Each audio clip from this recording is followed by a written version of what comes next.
Je suis heureuse de vous avoir ici. Suivez mon histoire jusqu'au bout et dites-moi dans les commentaires depuis quelle ville vous regardez. Merci infiniment. Arrête de te plaindre. C'est déjà vendu. Ces mots ont tout changé.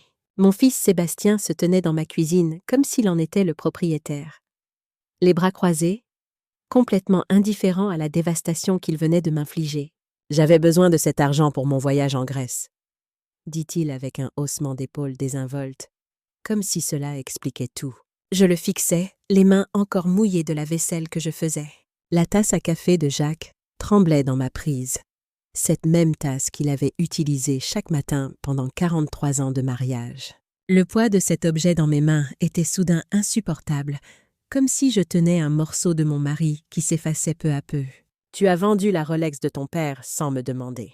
Ma voix sonnait étrangement, fine et tremblante. Maman, sérieusement, passe à autre chose. C'est juste une montre, répondit Sébastien en passant sa main dans ses cheveux, avec ce geste dédaigneux qui me rappelait tellement son adolescence. Juste une montre. 6 mois après avoir enterré mon mari de 43 ans, et mon propre fils avait volé la seule chose de Jacques que je portais chaque jour, que je remontais chaque matin exactement comme Jacques me l'avait appris, me sentant connectée à lui par ce simple rituel. Chaque matin, ce petit geste de remonter la montre était devenu ma façon de dire « Je t'aime encore. Je me souviens encore de toi ». Le problème avec la trahison, c'est qu'elle a un goût, amer, métallique, comme des pièces de cuivre sur la langue. Debout dans ma cuisine lyonnaise, fixant mon fils de 42 ans qui apparemment pensait que le deuil avait une date d'expiration, je goûtais pleinement ce goût pour la première fois. « Chez quel prêteur sur gage ?» demandai-je doucement en posant la tasse avant de la laisser tomber. La femme de Sébastien, Justine, leva les yeux de son téléphone. « Oh, bien, elle devient raisonnable maintenant. » Sa voix dégoulinait de cette condescendance particulière qu'elle avait perfectionnée au fil des années. Honnêtement, Christiane, s'accrocher aux possessions matérielles n'est pas sain. Jacques ne voudrait pas que tu vives dans le passé. Ne me dis pas ce que Jacques voudrait, pensai-je, mais je me mordis la langue. Justine me disait ce que Jacques voudrait depuis les funérailles. Généralement, chaque fois que cela impliquait que je leur donne quelque chose. Au comptoir doré, avenue Jean Jaurès, dit Sébastien en regardant sa montre. Un truc Apple coûteux qui avait probablement coûté plus cher que ce que valait la Rolex de Jacques. Ils m'ont donné 800 €. Pas mal pour quelque chose d'aussi vieux. 800 € pour une Rolex Submariner de 1978 que Jacques avait économisé pendant 3 mois d'heures supplémentaires pour acheter quand Sébastien était né. La montre que Jacques avait portée chaque jour de notre mariage, sauf le jour de sa mort. Quand l'hôpital me l'avait remise dans un sac en plastique avec son alliance, je me souvenais comment Jacques la polissait chaque dimanche soir. Un rituel aussi sacré pour lui que la messe l'était pour d'autres. Cette montre valait au moins 3 000 €, dis-je, me surprenant moi-même par mon calme apparent. Justine renifla avec dédain. Dans quel univers? Elle ne fonctionnait même pas correctement parce que c'était moi qui la remontais, la gardant vivante, gardant Jacques vivant d'une certaine manière. Mais il ne comprendrait pas cela. Sébastien et Justine vivaient dans un monde où tout avait un prix et rien n'avait de mémoire. « Je vais la récupérer », annonçai-je en redressant les épaules. « Bonne chance avec ça », dit Sébastien en se dirigeant vers la porte. « On décolle demain matin. » Justine prépare ce voyage depuis des mois. Justine le suivit, s'arrêtant à la porte avec cette expression faussement compatissante qu'elle arborait chaque fois qu'elle voulait paraître attentionnée. « Christiane, tu devrais vraiment envisager une thérapie. Cette obsession pour les affaires de Jacques n'est pas normale. » La porte claqua, me laissant seule avec le goût amer de la trahison et le silence qui était devenu mon compagnon constant depuis la mort de Jacques. Mais voici ce que Sébastien et Justine ne savaient pas sur leur pauvre vieille mère pathétique. J'avais passé 40 ans comme directrice de banque. Je connaissais la différence entre abandonner et planifier stratégiquement. Et j'en avais fini d'abandonner. Le prêteur sur gage était exactement ce à quoi je m'attendais. Étroit, poussiéreux, avec ce genre d'éclairage fluorescent qui rendait tout maladif. L'homme derrière le comptoir avait les bras couverts de tatouages et l'expression lasse de quelqu'un qui avait entendu toutes les histoires tristes du monde. « Vous venez pour la Rolex ?» demanda-t-il avant même que j'ouvre la bouche. « Comment le saviez-vous ? Votre fils m'a prévenu que vous pourriez venir. » Il a dit que vous aviez du mal à lâcher prise. Il haussa les épaules avec un air d'excuse. Écoutez, madame, je compatis, mais les affaires sont les affaires. J'ai payé la valeur marchande. La valeur marchande. Comme s'il existait un prix standard pour 43 ans de mariage. Pour le son de Jacques remontant cette montre chaque matin pendant que son café infusait. Pour le poids de cet objet dans mes mains, quand l'infirmière de l'hôpital me l'avait remis avec son alliance. Je vais la racheter, quel que soit le prix, dis-je en sortant mon chéquier. Ma main plus ferme que je ne l'aurais cru. L'homme, dont le badge indiquait Romain, avait l'air mal à l'aise. Elle est déjà vendue. Un type est passé ce matin, à payer en liquide. Pas de retour dans ce business. Mon cœur se serra. Un inconnu se promenait dans Lyon avec la montre de Jacques et je ne la reverrai jamais parce que mon fils avait besoin d'argent de poche pour ses vacances grecques. Mais voilà le truc, continua Romain en baissant la voix et en se penchant vers moi. On a trouvé quelque chose de bizarre quand on la nettoyait pour la vente. Il disparut dans l'arrière-boutique et revint avec une petite enveloppe Kraft. Il y avait un compartiment caché à l'arrière. Un travail vraiment professionnel. Ça a dû être fait par un horloger. On a trouvé ça à l'intérieur. Dans l'enveloppe se trouvait un morceau de papier plié, jauni par le temps. De l'écriture soignée de Jacques, on pouvait lire « Anniversaire de Christiane, 15 juillet 1955 », le jour où j'ai su que je l'épouserais. En dessous, une série de chiffres et de lettres qui ressemblaient à une sorte de code SS 4457 CH815DS. Je fixai le papier, les mains tremblantes. En 43 ans de mariage, Jacques n'avait jamais mentionné de compartiment caché. Il avait gardé ce secret dissimulé à la vue de tous, à son poignet. J'essayais de l'imaginer ouvrant ce compartiment, pliant soigneusement ce papier, le plaçant à l'intérieur. Tout cela sans jamais me le dire. « Vous reconnaissez ces chiffres ?» demanda Romain. Je secouai la tête, mais quelque chose dans ces chiffres me tracassait. Ils semblaient familiers, comme un mot de passe ou un numéro de compte. Jacques avait été méticuleux dans ses archives, notant toujours les numéros importants de son écriture soignée. « L'homme qui a acheté la montre », dis-je soudain. À quoi ressemblait-il? L'expression de Romain changea, devint plus prudente. « Pourquoi? » Parce que mon mari a caché ceci pour une raison.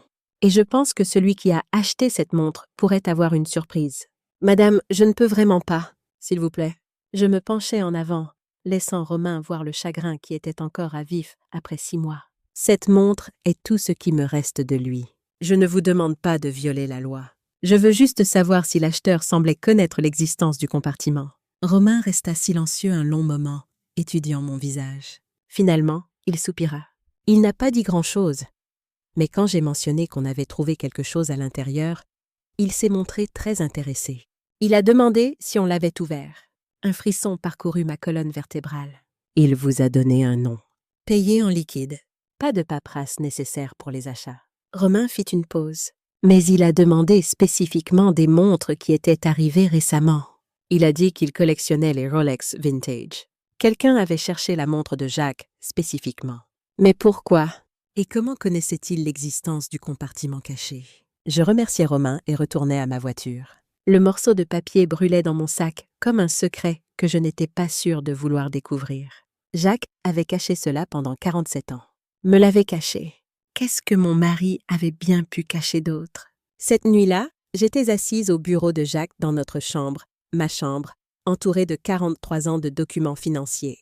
Jacques avait tout gardé. Relevé bancaire, déclaration d'impôt, relevé de comptes d'investissement, tout classé de sa manière précise et méthodique. La lumière de sa vieille lampe de bureau projetait une lueur chaude sur les papiers, donnant à la pièce l'impression qu'il pourrait entrer à tout moment. Je pouvais presque sentir son après-rasage, entendre les petits sons qu'il faisait quand il se concentrait, un léger fredonnement dont il n'avait jamais conscience. Le code de la montre me fixait depuis le morceau de papier SS 4457 CH815DS. J'avais passé en revue chaque compte que nous possédions, chaque investissement, chaque coffre-fort. Rien ne correspondait à ces chiffres. Jacques avait été financièrement conservateur, compte d'épargne, compte courant, un fonds de retraite modeste. Rien de sophistiqué, rien de caché. Du moins, c'est ce que j'avais cru. Mon téléphone sonna, interrompant mes recherches. Le nom de Sébastien s'afficha sur l'écran. « Maman, Justine est contrariée. Elle dit que tu as fait une scène chez le prêteur sur gage. J'ai failli rire. Dans quel monde essayer de récupérer la montre volée de mon mari était-il faire une scène? Je suis allée racheter la montre de ton père. Malheureusement, quelqu'un d'autre l'avait déjà achetée. Tu vois, problème résolu. Il est temps de passer à autre chose. La désinvolture dans sa voix fit se serrer ma poitrine de colère. C'était le fils de Jacques, le bébé pour lequel Jacques avait fait des heures supplémentaires pour subvenir à ses besoins. Le gamin à qui Jacques avait appris à lancer une balle et à changer un pneu. Je me souvenais de Jacques assis patiemment avec Sébastien, 8 ans, dans l'allée, lui montrant comment tenir une clé. Tous les deux avec des traces de graisse identiques sur les joues. Quand Sébastien était-il devenu si froid? Sébastien, il y avait quelque chose de caché dans la montre. Ton père m'a laissé un message. Silence à l'autre bout du fil. Puis quel genre de message? Je ne suis pas encore sûre, mais ça ressemble à des numéros de compte ou un mot de passe. Maman! La voix de Sébastien changea, devint plus alerte. Qu'est-ce que le message disait, exactement? Quelque chose dans son ton me fit hésiter. C'était le plus intéressé que Sébastien avait semblé par quoi que ce soit concernant son père depuis les funérailles. Juste des chiffres, dis-je vaguement. Probablement rien d'important. Peut-être que je devrais passer, t'aider à comprendre. Maintenant, je ris vraiment, amèrement et sèchement. Hier, tu me disais d'arrêter de vivre dans le passé. Aujourd'hui, tu veux m'aider à trier les affaires de Jacques. J'essaye juste d'être solidaire en volant sa montre. Sébastien soupira lourdement. Très bien, sois têtu, mais ne viens pas pleurer vers moi quand tu te rendras folle à chasser des fantômes. Après qu'il eut raccroché, je fixai le téléphone. L'intérêt soudain de Sébastien était suspect, mais je ne pouvais pas comprendre pourquoi. Il avait clairement fait savoir qu'il considérait les possessions de Jacques comme du sentimentalisme sans valeur, à moins qu'elles ne soient pas que du sentimentalisme. Je retournai au bureau, mais cette fois, j'abordais les choses différemment. Au lieu de chercher des comptes correspondant aux chiffres, je commençais à chercher des motifs. Jacques avait été comptable avant sa retraite. Il pensait en système, en progression logique. SS pouvait signifier sécurité sociale, mais le numéro de Jacques commençait par 457, pas 4457. CH pouvait signifier Christiane, où nous avions vécu toute notre vie de couple. 0815 me fit faire une pause. Le 15 août, notre anniversaire de mariage. DS était plus difficile. Les initiales de Jacques étaient JD. Les miennes étaient 150. Christiane Douglas, mes initiales. Le code incluait mes initiales. Je ressentis un petit frisson de découverte. Jacques avait créé ce code en pensant à moi, sachant que je pourrais avoir besoin de le déchiffrer un jour. Il m'avait laissé des indices à suivre. Je sortis mon ordinateur portable et commençai à chercher. Les comptes bancaires suisses utilisaient des codes comme celui-ci. Les sociétés d'investissement offshore aussi. 3 heures plus tard, les yeux brûlants d'avoir fixé l'écran, je trouvais Secure Solutions Investment Management, basé aux îles Caïmans. Leur site web était discret, professionnel, s'adressant à des individus fortunés recherchant confidentialité et sécurité. La page de connexion au compte nécessitait un numéro client et un mot de passe. Les doigts tremblants, je tapais SS4457CH815DS dans le champ du numéro client. Numéro de compte valide apparut sur l'écran. Maintenant, j'avais besoin du mot de passe, quelque chose que moi seul connaîtrais, quelque chose que Jacques savait que je devinerais. J'essayais notre date de mariage, notre adresse, mon anniversaire, rien ne marchait. Puis je me souvins de la note. Anniversaire de Christiane. 15 juillet 1955. Le jour où j'ai su que je l'épouserais. Pas mon vrai anniversaire. Le 15 juillet était le jour où nous nous étions rencontrés lors d'un bal d'été au parc de la Tête d'Or. Jacques disait toujours qu'il avait su cette nuit-là qu'il m'épouserait un jour. Je me souvenais combien nous étions jeunes. Comment il m'avait invité à danser 3 fois. Comment sa main avait légèrement tremblé quand il avait touché la mienne. Je tapais 07151955 et retins mon souffle. Accès autorisé. L'écran qui s'afficha ensuite me fit halter. Solde actuel du compte 2 847 967 € et 67 centimes. Jacques m'avait caché près de 3 millions d'euros pendant tout notre mariage. Je fixais l'écran jusqu'à ce que les chiffres se gravent dans mes rétines. 2 800 000 € sur un compte dont j'ignorais l'existence, dans une banque dont je n'avais jamais entendu parler. Caché par un mari qui avait passé 43 ans à me convaincre que nous vivions au jour le jour. Chaque dispute que nous avions eue au sujet de l'argent, chaque fois que j'avais découpé des coupons ou acheté des produits génériques ou raccommodé les chemises de travail de Jacques au lieu d'en acheter des neuves, tout cela pendant qu'il avait des millions dormant sur un compte offshore. Mon premier instinct fut la colère. Une rage pure, blanche et brûlante face à la tromperie, face au mensonge par omission, face à 43 ans, à me demander si nous aurions assez pour la retraite pendant que Jacques mettait secrètement de côté une fortune. Mais ensuite, je cliquais sur l'historique du compte. Le premier dépôt avait été effectué en 1982, 3 ans après la naissance de Sébastien. 5 000 €. La note indiquait investissement initial de l'héritage JD Héritage. Jacques n'avait jamais mentionné d'héritage. Je fis défiler des années de dépôt, tous relativement modestes, 500 € ici, 1000 là. Des contributions régulières qui expliquaient pourquoi Jacques avait été si prudent avec notre budget familial. Il n'avait pas caché de l'argent de nos revenus. Il avait systématiquement construit quelque chose de séparé. Les dépôts continuèrent régulièrement jusqu'en 2008, puis augmentèrent dramatiquement. Au lieu de centaines d'euros, Jacques déposait 10 et 20 000 € à la fois. La note sur ces dépôts plus importants me glaça le sang. Liquidation immobilière, propriété lyonnaise. Jacques avait acheté et vendu des biens immobiliers sans que je le sache. Des propriétés que je n'avais jamais vues. Des investissements sur lesquels on ne m'avait jamais consulté. Des transactions commerciales qui l'avaient apparemment rendu riche. Comment peut-on vivre avec quelqu'un pendant 43 ans et ne pas savoir qu'il mène des transactions commerciales secrètes? La question ne concernait plus seulement l'argent. C'était une question de confiance, de connaître la personne qui dormait à côté de vous chaque nuit. Je cliquais sur les messages du compte et trouvais un dossier intitulé pour Christiane accès d'urgence uniquement. À l'intérieur se trouvait un fichier vidéo téléchargé seulement 3 mois avant la mort de Jacques. J'hésitais avant de cliquer sur lecture. Quoi que Jacques ait eu à dire sur cette fortune secrète, je n'étais pas sûre d'être prête à l'entendre. Mais j'étais seule dans notre chambre à minuit. Mon fils avait volé le seul indice de ce mystère. Et j'étais apparemment riche au-delà de mes rêves les plus fous. Prête ou non, j'avais besoin de réponses.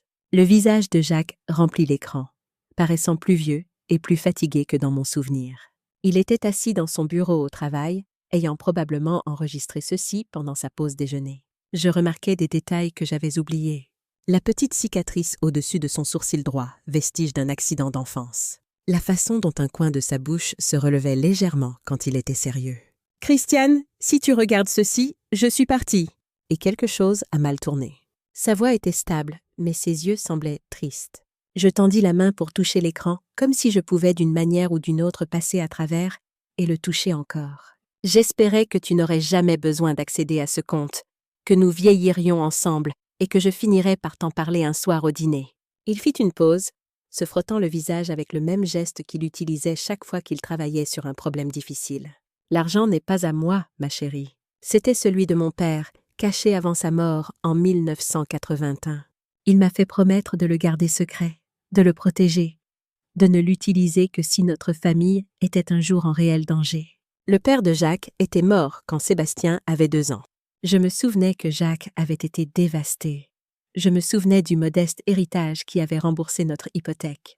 Apparemment, il y avait eu beaucoup plus. Mon père a vu ce que la crise a fait aux familles, à quelle vitesse la stabilité pouvait disparaître. Il voulait s'assurer que ses petits-enfants seraient toujours protégés, quoi qu'il arrive. Jacques regardait directement la caméra, et j'avais l'impression qu'il était assis juste à côté de moi. Pendant un moment, j'oubliais qu'il était parti, et mon cœur se serra douloureusement de cette illusion de proximité. J'ai investi l'argent prudemment, de façon conservative. Chaque centime est documenté. Chaque transaction est légale. Il a fructifié parce que je réinvestis depuis 40 ans. Mais le montant original était destiné à être de l'argent d'urgence, une assurance contre la catastrophe. La vidéo continuait avec Jacques expliquant les détails du compte, la stratégie d'investissement, les protections légales qu'il avait mises en place. Mais j'étais bloquée sur une phrase « J'espérais que tu n'aurais jamais besoin d'accéder à ce compte ». Jacques était mort d'une crise cardiaque au travail. Soudaine, inattendue, sans signes avant-coureurs. Comment aurait-il pu savoir que j'aurais besoin de cet argent à moins que la catastrophe contre laquelle il protégeait n'ait pas été aléatoire. À moins que Jacques n'ait su quelque chose sur notre famille que je commençais seulement à comprendre. Le lendemain matin, je me portais malade à mon travail à temps partiel à la bibliothèque. Pour la première fois en 6 mois, j'avais quelque chose de plus important à faire que d'organiser les livres retournés et de faire taire les adolescents. Je devais comprendre ce que Jacques avait voulu dire par réel danger. Le compte d'investissement avait des enregistrements détaillés remontant à 40 ans.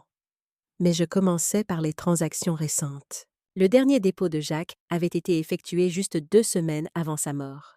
25 000 € avec la note vente de propriété liquidation d'urgence. Liquidation d'urgence. Jacques avait converti des actifs en liquide juste avant sa mort. Je passais la matinée à rechercher chaque transaction immobilière que Jacques avait effectuée. L'homme avec qui j'avais été mariée pendant 43 ans avait apparemment été un magnate immobilier secret, achetant et vendant des propriétés partout dans la région lyonnaise avec de l'argent dont j'ignorais l'existence. Mais voici ce qui glaça mon sang. Chaque propriété que Jacques avait vendue au cours de la dernière année avait été achetée par le même acquéreur, une société appelée Douglas Investissement, SARL. Douglas était aussi le nom de famille de Sébastien. Je saisis mon téléphone et appelai mon neveu Daniel, qui travaillait dans l'immobilier. Si quelqu'un pouvait connaître les transactions immobilières dans la région, ce serait Daniel. « Tante Christiane, comment tu tiens le coup ?» Sa voix était chaleureuse, préoccupée. Daniel avait toujours été attentionné, même enfant. « Je vais bien, mon chéri. »« Écoute, j'ai besoin de te poser une question sur quelque chose. Tu as déjà entendu parler d'une société appelée Douglas Investissement SARL. » Daniel fut silencieux un moment. « En fait, oui. Ils ont été assez actifs dernièrement, achetant des propriétés dans les bons quartiers, transactions en liquide, mouvements rapides. Pourquoi ? Tu sais qui possède la société. Je peux le découvrir. Donne-moi 1 heure. » Je passai cette heure à fouiller le bureau de Jacques plus attentivement, cherchant toute documentation sur ses activités immobilières. Caché au fond de son classeur, derrière 40 ans de déclaration fiscale, je trouvais un dossier marqué « Police d'assurance ». Mais au lieu de documents d'assurance, le dossier contenait des contrats, des actes de propriété et de la correspondance liée aux investissements de Jacques. Au fond de la pile se trouvait une lettre qui fit trembler mes mains. Elle venait d'un détective privé et était datée de 6 mois avant la mort de Jacques. « Monsieur Douglas, conformément à votre demande, j'ai terminé l'enquête sur les activités financières de votre fils, Sébastien Douglas. Mes conclusions sont préoccupantes. Votre fils a accumulé environ 180 000 € de dettes de jeu auprès de plusieurs sites de paris offshore. Il a également contracté plusieurs prêts à taux d'intérêt élevés contre son entreprise en utilisant des informations frauduleuses sur ses revenus et ses actifs. Plus préoccupants encore sont les recherches que M. Douglas a effectuées concernant votre succession. Il a contacté 3 avocats différents pour se renseigner sur le droit des successions et la procédure de contestation des testaments. Il a également fait des recherches sur les procédures de procuration et les établissements de soins pour personnes âgées. Je crois que votre fils planifie de vous faire déclarer incapable afin de prendre le contrôle de vos actifs. Les documents que j'ai découverts suggèrent qu'il étudie cette option depuis plusieurs mois. Je recommande de prendre des mesures immédiates pour protéger vos actifs et assurer la sécurité financière de votre épouse. Cordialement, Laurent Dupré, détective privé. Mon téléphone sonna. Daniel. Tante Christiane, tu ne vas pas le croire. Douglas Investissement, SARL, appartient à Sébastien Douglas. Ton Sébastien? Je fermai les yeux, les pièces se mettant enfin en place. La pièce semblait tourner autour de moi et je dus agripper le bord du bureau pour me stabiliser. Jacques n'avait pas caché de l'argent de moi. Il l'avait caché de Sébastien. Chaque vente de propriété, chaque dépôt en liquide, chaque liquidation d'urgence avait été Jacques déplaçant systématiquement des actifs hors de portée de Sébastien. Jacques avait su que son propre fils planifiait de nous voler. Mais Jacques était mort avant de pouvoir m'avertir, ne laissant que le compartiment caché dans sa montre comme indice pour trouver la vérité. Mon fils n'avait pas volé la Rolex de Jacques pour de l'argent de vacances. Il l'avait volée parce qu'il cherchait exactement ce que j'avais trouvé l'accès à la fortune cachée de Jacques. Et maintenant que Sébastien savait que j'avais trouvé quelque chose dans la montre, il ne s'arrêterait pas tant qu'il n'aurait pas compris ce que c'était. J'étais encore assise dans le fauteuil de Jacques, fixant le rapport du détective privé, quand j'entendis la clé de Justine dans ma porte d'entrée. Elle avait une clé de secours depuis les funérailles, ostensiblement pour vérifier que j'allais bien quand Sébastien travaillait. Maintenant, je comprenais qu'elle vérifiait les actifs de Jacques. « Christiane, tu es là !» La voix de Justine résonna dans la maison, artificiellement douce. Sébastien et moi sommes passés avant de partir pour l'aéroport. Je remis rapidement le rapport du détective dans le dossier et minimisai le compte offshore sur l'écran de mon ordinateur portable. Quel que soit le jeu auquel Sébastien et Justine jouaient, je devais comprendre les règles avant de révéler mon jeu. Dans la chambre, rappelai-je, ma voix plus stable que je ne me sentais. Ils apparurent dans l'encadrement de la porte quelques instants plus tard, Sébastien portant une petite valise et Justine vêtue du genre de tenue qui criait « vacances coûteuses ». Ses lunettes de soleil de marque coûtaient probablement plus que le loyer de la plupart des gens. Et le parfum qu'elle portait, trop fort, trop sucré, envahit immédiatement la pièce. « Je voulais juste te dire au revoir », dit Sébastien, mais ses yeux parcouraient le bureau de Jacques, faisant l'inventaire des papiers étalés autour de moi. « Sur quoi tu travailles ?»« Je trie les affaires de ton père », dis-je prudemment. « Il y a tellement de choses que je ne savais pas. » Justine s'approcha, son regard fixé sur l'écran de mon ordinateur portable. « Tu as trouvé quelque chose d'intéressant. » La question semblait désinvolte, mais je perçus la tension aiguë dans sa voix. Ce n'étaient pas des visites de courtoisie. C'étaient des missions de reconnaissance, juste de vieux relevés bancaires et des documents fiscaux. Ton père était très méticuleux avec sa paperasse. Sébastien se détendit légèrement. Oh ouais. Papa était obsédé par les archives. Il a probablement gardé chaque reçu des 20 dernières années. En fait, dis-je, décidant de tester leur réaction, j'ai trouvé quelque chose d'étrange. Ton père avait une sorte de compte d'investissement dont je ne connaissais pas l'existence. Rien de majeur, juste quelques milliers d'euros. Le changement dans leurs expressions à tous deux fut immédiat et indéniable. Sébastien s'avança, essayant de paraître désinvolte, mais échouant complètement. Un compte d'investissement. Quel genre? Je ne suis pas encore sûre. Les papiers sont confus. Je vais peut-être devoir engager un comptable pour m'aider à comprendre. Justine échangea un regard rapide avec Sébastien. On pourrait t'aider avec ça? Sébastien est bon avec les documents financiers. Je n'en doute pas, pensai-je, me souvenant du rapport du détective privé sur les dettes de jeu de Sébastien et ses demandes de prêts frauduleuses. C'est très gentil, mais j'ai déjà pris rendez-vous avec l'ancien cabinet comptable de Jacques. Ils sauront comment gérer ses investissements correctement. La mâchoire de Sébastien se crispa. « Maman, ces gens facturent 300 € de l'heure. Je peux regarder les papiers gratuitement. Je peux me permettre 300 € de l'heure. » Le silence qui suivit était chargé de tension. Le masque de préoccupation de Justine glissait, révélant la femme calculatrice en dessous. Sébastien vibrait pratiquement d'énergie frustrée. « On devrait probablement y aller », dit finalement Justine. « On ne veut pas rater notre vol. » Mais Sébastien ne bougea pas. « Maman, au sujet du message que tu as trouvé dans la montre de papa ?» Peut-être que je devrais jeter un œil à ces chiffres avant qu'on parte, juste pour s'assurer que ce n'est pas quelque chose d'important. « Quels chiffres ?» demanda Justine sèchement. Sébastien lui lança un regard d'avertissement. « Maman a trouvé une sorte de code dans la montre. Probablement rien, mais on ne sait jamais. » Maintenant, Justine était complètement en alerte. Son excitation pour les vacances remplacée par une concentration laser. Quel genre de code? Je me levai lentement, utilisant toute ma hauteur pour regarder de haut ma belle-fille. Le genre qui ne te regarde pas. Le visage de Justine devint rouge. « Pardon. » Tu m'as entendu. Mon mari m'a laissé un message privé. Privé étant le mot-clé. Maman. Sébastien se plaça entre nous, sa voix prenant ce ton condescendant que j'avais appris à détester. On est une famille. Il n'y a pas besoin de secrets. Des secrets. J'ai presque ri de l'ironie. Comme les dettes de jeux secrètes ou la société secrète que tu utilises pour acheter des propriétés avec de l'argent que tu n'as pas. Le sang se retira du visage de Sébastien.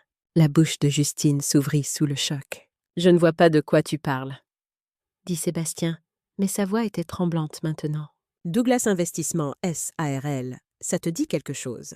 Je regardais leurs deux visages pâlir. « Ton père savait, Sébastien. » Il savait tout. Justine se ressaisit la première, sa voix devenant venimeuse. « Espèce de vieille folle. » « Tu ne sais rien. Je sais que ton mari doit 180 000 € à des sites de paris offshore. Je sais qu'il a fait des recherches sur comment me faire déclarer incapable, et je sais qu'il planifie ça depuis des mois. Sébastien s'affaissa contre le chambranle de la porte, comme si on avait coupé ses filles. Toute combativité le quitta complètement. « Comment ?» murmura-t-il. « Ton père a engagé un détective privé. Chaque mensonge, chaque dette, chaque plan que tu as fait pour nous voler, tout est documenté. » Je marchai vers le bureau et sortis le rapport du détective, regardant le visage de Sébastien quand il reconnut l'entête. « Jacques m'a protégé de toi, même après sa mort. Ce code qui t'intéresse tant, c'est la clé de plus d'argent que tu n'en as jamais rêvé.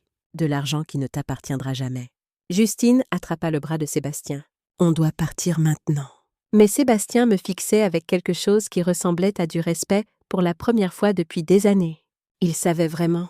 Il savait que son fils planifiait de voler sa propre mère. La voix de Sébastien était à peine audible. « Quel genre d'homme cela fait-il de moi ?» Pendant juste un instant, Sébastien ressemblait au petit garçon que j'avais élevé, confus et honteux. Je vis une lueur de l'enfant qui s'était autrefois blotti sur mes genoux après un cauchemar, cherchant du réconfort. Puis la poigne de Justine sur son bras se resserra et le moment passa. « Ce n'est pas fini !» siffla Justine en se dirigeant vers la porte. « Si, c'est fini. » Je leur lançai ces mots.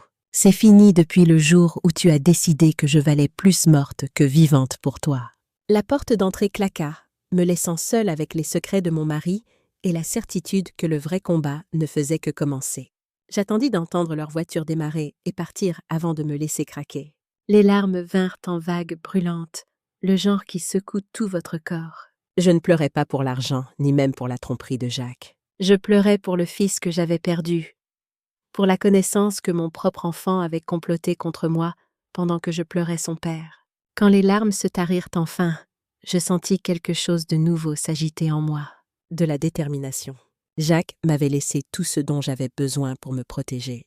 Il était temps de l'utiliser. Je pris mon téléphone et composai le numéro au bas du rapport du détective privé.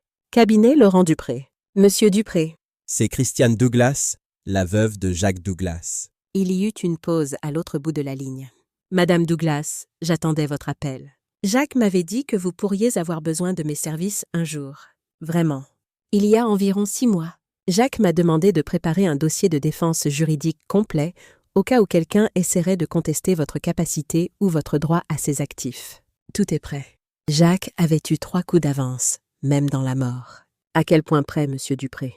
Au moment où j'aurai fini de présenter les preuves des dettes de jeu de votre fils, ses demandes de prêts frauduleuses et ses tentatives de manipuler les membres âgés de la famille, il aura de la chance s'il n'est pas poursuivi pénalement.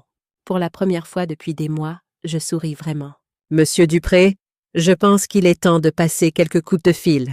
2 jours après le départ dramatique de Sébastien et Justine, ma sonnette retentit à 8 heures du matin. À travers le Judas, je vis une femme en costume coûteux tenant une mallette. Derrière elle se tenait un homme qui semblait tout droit sorti d'un catalogue de facultés de droit. Mon estomac se noua d'appréhension, mais je pris une grande inspiration pour me calmer. Jacques m'avait préparé pour cela. Je n'étais pas seule. Madame Douglas, je suis Laure Martin du cabinet Martin Morel et Associés. Voici mon collègue, Nicolas Perrin. Nous représentons votre fils, Sébastien, dans certaines affaires juridiques familiales. Affaires juridiques familiales. C'était une façon de le formuler. J'ouvris la porte, mais ne les invitai pas à entrer. Que puis-je faire pour vous? Laure sourit avec le genre de chaleur professionnelle qui coûtait probablement 300 € de l'heure. Madame Douglas, votre fils est préoccupé par votre bien-être. Il nous a demandé de discuter de certaines options qui pourraient être bénéfiques pour tout le monde. Par exemple, Nicolas s'avança, sortant une tablette. Nous comprenons que vous avez peut-être découvert certains comptes financiers que votre défunt mari gardait privés. Bien que nous soyons sûrs qu'il avait de bonnes intentions, gérer des investissements complexes peut être accablant, surtout pendant la période de deuil. Accablant, comme si je n'avais pas passé 40 ans à gérer nos finances familiales au centime près, pendant que Jacques jouait secrètement au magnat immobilier. J'apprécie votre préoccupation, mais je suis parfaitement capable de gérer mes propres affaires. Le sourire de Laure ne vacilla pas. Bien sûr que vous l'êtes, mais considérez ceci. Votre fils pourrait vous aider à porter ce fardeau. Nous avons rédigé des documents qui donneraient à Sébastien une procuration sur vos décisions financières, juste temporairement, jusqu'à ce que vous ayez eu le temps de faire correctement votre deuil. Voilà. exactement ce dont le détective privé de Jacques m'avait averti. C'était presque surréel de voir cela se produire exactement comme prédit, comme regarder une pièce dont je connaissais déjà le script. « Temporairement », répétai-je. « Et qui détermine quand ma période de deuil est terminée ?» Nicolas échangea un regard avec Laure. « Ce serait à votre discrétion. »« Naturellement. »« Naturellement. » Je reculai vers ma porte. « Je pense que nous en avons fini ici, Madame Douglas. » La voix de Laure se durcit légèrement. « Votre fils est prêt à déposer une requête auprès du tribunal concernant votre capacité mentale. Il est préoccupé par certaines décisions financières erratiques que vous avez prises. » Quelles décisions erratiques ? Accéder à des comptes offshore, effectuer des transactions financières internationales sans conseil professionnel. Pour un observateur extérieur, il pourrait sembler que vous ne pensez pas clairement. La menace était limpide. Signer la procuration volontairement, ou il me ferait déclarer incapable de force. Un frisson parcourut ma colonne vertébrale alors que je réalisais à quel point j'aurais pu être vulnérable si Jacques ne m'avait pas laissé les indices à suivre. « Vous savez ce qui est intéressant avec les menaces ?» demandai-je, m'appuyant contre le chambranle de ma porte. « Elles ne marchent que si la personne que vous menacez n'a pas de meilleurs avocats que vous. » Le masque professionnel de Laure glissa légèrement. « Je vous demande pardon. J'ai dit que vous pouvez dire à mon fils que son plan ne marchera pas. Jacques m'a laissé plus que de l'argent. Il m'a laissé une protection. » Je leur fermai la porte au nez et appelai immédiatement Laurent Dupré. « Monsieur Dupré, il bouge déjà ?» Les avocats de Sébastien étaient ici en train d'essayer de me faire signer une procuration. « C'était rapide, » dit Laurent, mais pas inattendu. « Je vais déposer une ordonnance restrictive temporaire immédiatement. Et Madame Douglas, ne signez rien. Ne laissez personne entrer chez vous. Et si possible, ne restez pas seul là ce soir. Je n'ai nulle part ailleurs où aller. La plupart de mes amis sont partis. » La réalité de mon isolement me frappa soudainement. Au cours des dernières années, j'avais perdu contact avec beaucoup de mes amis. Certains avaient déménagé pour se rapprocher de leurs petits-enfants. D'autres étaient décédés. Et depuis la mort de Jacques, je m'étais encore plus repliée sur moi-même. Avez-vous de la famille en qui vous avez confiance ? J'y réfléchis. Mon neveu Daniel, il a toujours été bon avec moi. Appelez-le et Madame Douglas ne discutez d'aucune affaire financière au téléphone. On ne sait jamais qui pourrait écouter. Après avoir raccroché, je regardais autour de la maison qui avait été mon foyer pendant plus de 4 décennies. Soudain, elle ne semblait plus sûre. Les photos de famille encadrées sur la cheminée semblaient appartenir à une vie différente. Une vie où mon fils m'aimait et mon mari ne gardait pas de secret qui changeait tout. Je pris mon téléphone et appelai Daniel. « Tante Christiane, tout va bien. »« Pas vraiment, mon chéri. Je déteste demander, mais serait-il possible que je reste chez toi quelques jours ? J'ai des problèmes avec Sébastien. » « Bien sûr, tu as besoin que je vienne te chercher. Ce serait merveilleux. Et Daniel, ne dis à personne que je loge chez toi, pas même à tes cousins. » Le silence à l'autre bout en disait long. « Tante Christiane, qu'est-ce qui se passe ? Je t'expliquerai tout quand tu arriveras. Mais s'il te plaît, viens vite. » En attendant Daniel, je préparais une petite valise avec l'essentiel. Puis j'allais au bureau de Jacques et rassemblais tous les documents que j'avais trouvés, y compris le rapport du détective privé et le code de la montre. Tout alla dans un dossier que je glissais dans mon sac à main. Alors que je finissais, j'entendis une voiture s'arrêter devant la maison. Mais quand je regardais par la fenêtre, ce n'était pas la berline sage de Daniel. C'était un SUV noir que je ne reconnaissais pas. Ma sonnette retentit, suivie de coups urgents. « Christiane, c'est Sébastien.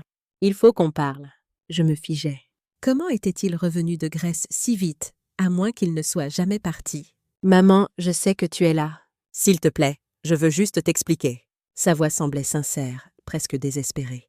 Pendant un moment, je sentis l'attraction de l'instinct maternel, le désir de réconforter mon enfant, de croire au meilleur en lui. Le même instinct qui m'avait fait accourir vers lui quand il était tombé de vélo, qui m'avait tenu éveillé toute la nuit quand il avait de la fièvre, qui m'avait rempli de fierté à sa remise de diplôme. Puis je me souvins du rapport du détective, des papiers de procuration, de la montre volée. « Va-t'en, Sébastien. Je n'ai rien à te dire. Maman, s'il te plaît. » Sa voix se brisa. « J'ai fait une erreur. Beaucoup d'erreurs. Mais je peux t'expliquer. » J'approchai de la porte, mais ne l'ouvris pas. « Expliquer quoi ? Comment tu as prévu de me faire déclarer incapable ? Comment tu as volé la montre de ton père en cherchant ce code ? Ou peut-être les 180 000 euros de dettes de jeu que tu caches. Silence, puis sur un ton complètement différent. Alors tu es au courant pour le compte. Le masque avait glissé. Ce n'était pas un fils cherchant la réconciliation. C'était un homme désespéré pour de l'argent. Le changement dans sa voix me glaça jusqu'aux os. Je sais tout, Sébastien. Et j'ai déjà pris des mesures pour me protéger. Maintenant, s'il te plaît, pars avant que j'appelle la police. Tu fais une grosse erreur, dit-il, sa voix dure maintenant. Justine et moi essayons de t'aider. Tu n'as clairement pas les idées claires. À fouiller dans les vieux papiers de papa, à imaginer des complots. Tu as besoin d'aide, maman? La seule chose dont j'ai besoin, c'est que mon fils arrête d'essayer de me voler. J'entendis une conversation étouffée dehors, puis la voix de Justine. Allons-y. Ça ne marche pas. Plus de conversations que je ne pus distinguer, puis des pas qui s'éloignaient. Le moteur du SUV démarra et je les regardais partir, mon cœur battant la chamade. 10 minutes plus tard, Daniel arriva. Il jeta un regard à mon visage et me prit dans ses bras. « Tante Christiane, tu trembles. » Qu'est-ce qui s'est passé? Je te raconterai en chemin. Pour l'instant, j'ai juste besoin de partir d'ici. Pendant que nous roulions vers l'appartement du centre-ville de Daniel, je lui racontais tout la montre, le code, le compte offshore, les dettes de jeu de Sébastien et son plan pour me faire déclarer incapable. Daniel écouta sans m'interrompre, les jointures blanches sur le volant. Quand j'eus fini, il resta silencieux un long moment. « Je savais que Sébastien avait des problèmes, » dit-il finalement. Mais ça, je n'aurais jamais imaginé qu'il irait aussi loin. Moi non plus. Mais Jacques savait. Il a vu venir et a fait tout ce qu'il pouvait pour me protéger. Oncle Jacques avait toujours 3 coups d'avance, dit Daniel avec un sourire triste. Je me souviens quand je débutais dans l'immobilier.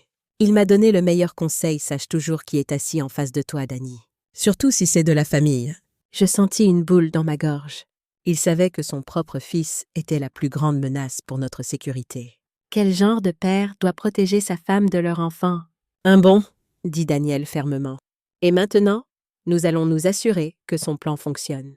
Le cabinet de Laurent Dupré était dans un élégant immeuble du centre-ville qui respirait les services juridiques coûteux.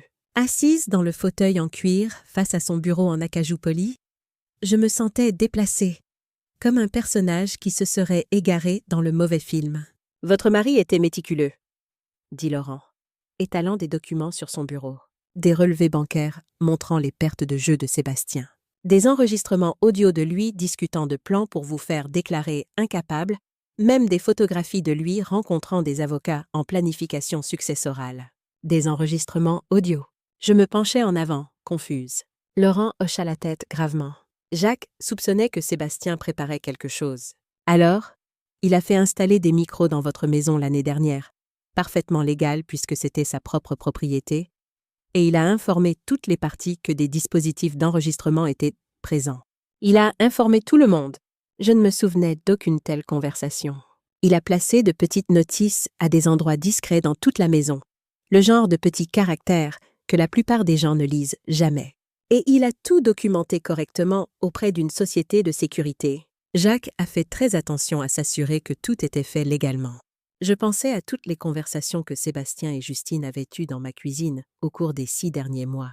Chaque commentaire dédaigneux sur mon état mental, chaque calcul sur les actifs de Jacques, chaque blague cruelle sur le fait de me mettre en maison de retraite. Jacques avait tout entendu. « Il y a plus !» continua Laurent. Jacques a également découvert que Justine vous a systématiquement isolé de la famille et des amis. Elle a dit aux gens que vous deveniez sénile, que vous aviez besoin de surveillance. Les pièces s'emboîtèrent. Pourquoi ma belle-sœur avait arrêté d'appeler? Pourquoi les voisins semblaient mal à l'aise quand ils me voyaient? Pourquoi mes amis du club de lecture me traitaient comme si j'étais fragile? Justine avait mené une campagne de murmures, préparant le terrain pour le recours juridique de Sébastien. Une vague de trahison me submergea. Ce n'était pas juste Sébastien et Justine. C'étaient toutes les personnes qui les avaient crues sans jamais me poser la question directement.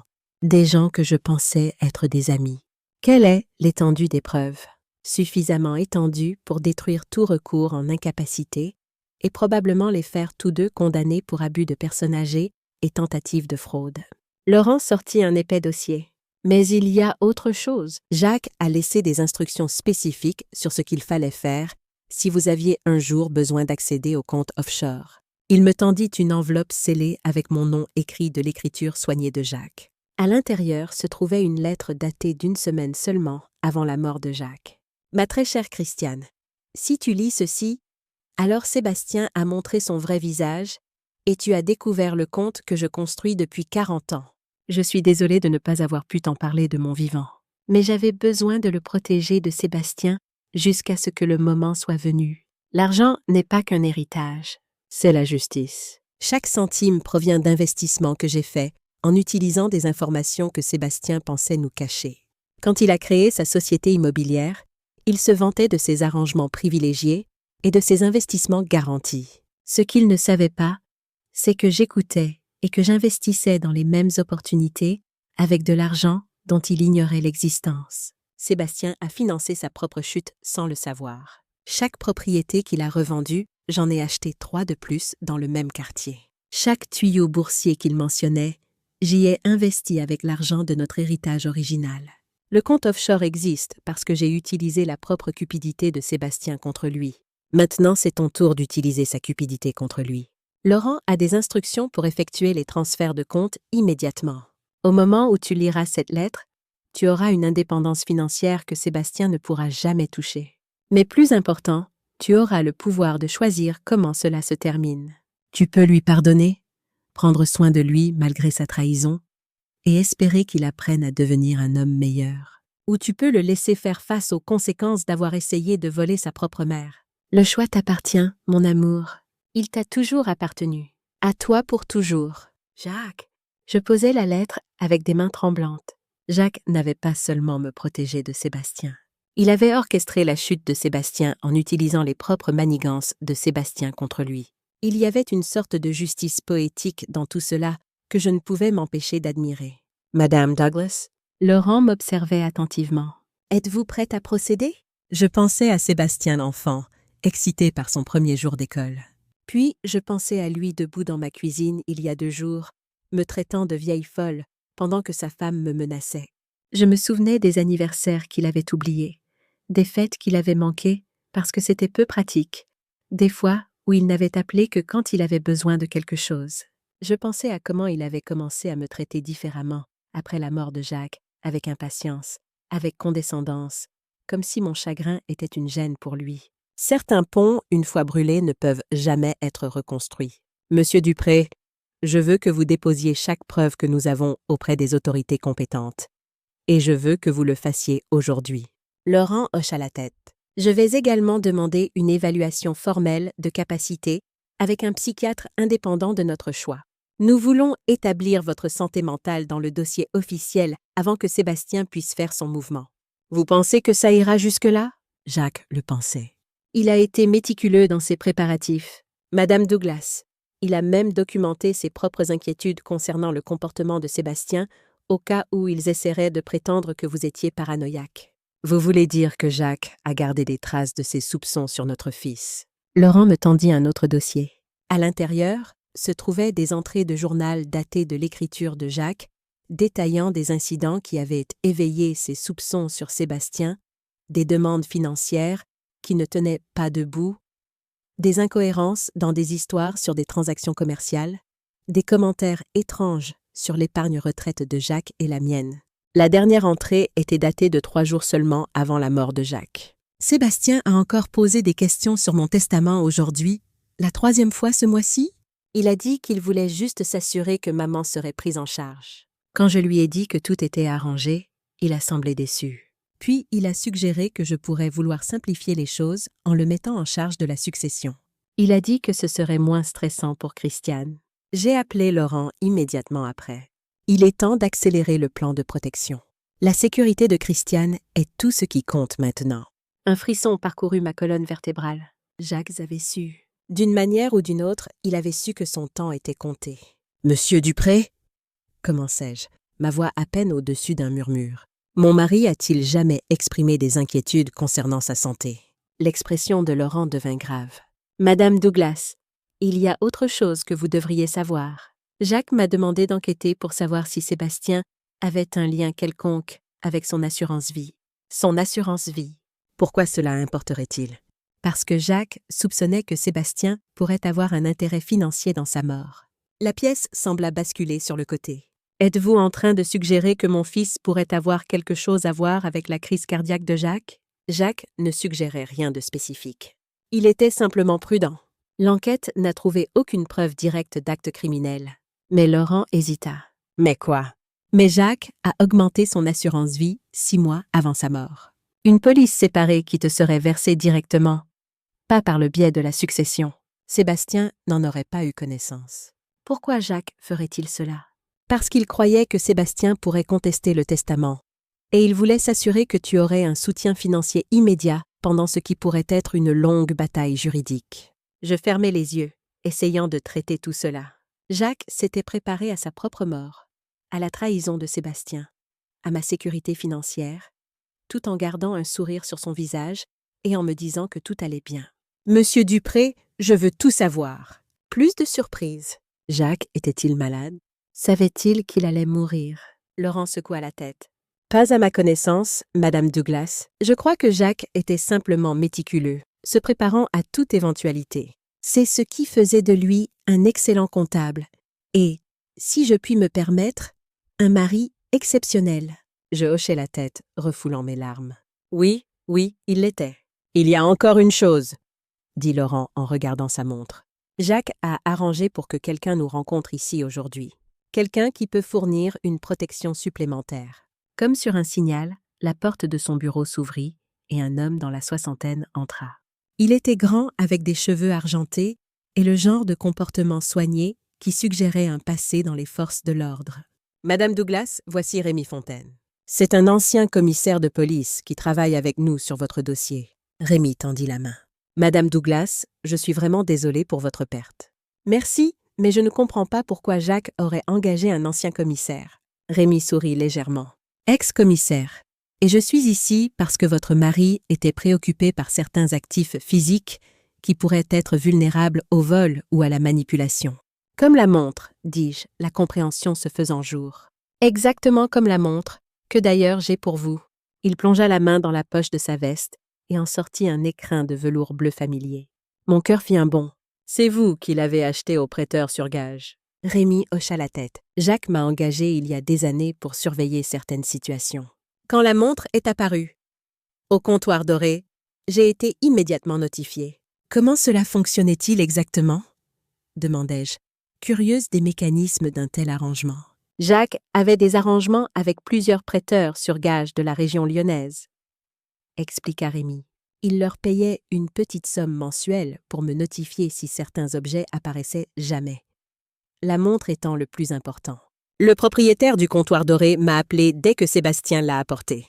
Laurent prenait furieusement des notes. Vous aviez Sébastien Douglas sous surveillance. Entre autres choses. Jacques était méticuleux dans ses préparatifs. Rémi ouvrit l'écrin de velours, révélant la Rolex de Jacques. Mais il y a autre chose que vous devez savoir sur cette montre. Il la retourna et pressa quelque chose à l'arrière. Un second compartiment caché s'ouvrit, plus petit que le premier. À l'intérieur se trouvait une carte micro SD. Jacques a tout enregistré, Madame Douglas. Chaque conversation que Sébastien a eue sur vous manipulée, chaque réunion avec des avocats pour vous faire déclarer incapable, chaque discussion sur ce qu'il ferait de vos actifs après votre départ. La pièce tourna légèrement. Jacques a enregistré Sébastien pendant 18 mois. Audio, vidéo, documents financiers, tout ce qui est nécessaire pour garantir que Sébastien ne pourrait jamais contester avec succès votre capacité mentale ou votre droit à l'héritage de Jacques. Rémi inséra la carte SD dans l'ordinateur de Laurent. L'écran se remplit de dossier après dossier de preuves, enregistrements audio, fichiers vidéo, documents financiers, même des photographies de Sébastien rencontrant des avocats et des parieurs. Votre mari vous aimait assez pour passer les 2 dernières années de sa vie à construire une défense juridique inattaquable contre son propre fils. Je pensais aux derniers mois de Jacques, à quel point il avait semblé stressé, combien de réunions de travail il avait eues le soir. Il ne se cachait pas de moi. Il me protégeait. Il y a encore une chose, dit Rémi doucement. Jacques a laissé des instructions spécifiques sur ce qu'il fallait faire si Sébastien essayait jamais de vous faire déclarer incapable. Il sortit une enveloppe scellée marquée « Instruction finale », plan de protection de Christiane.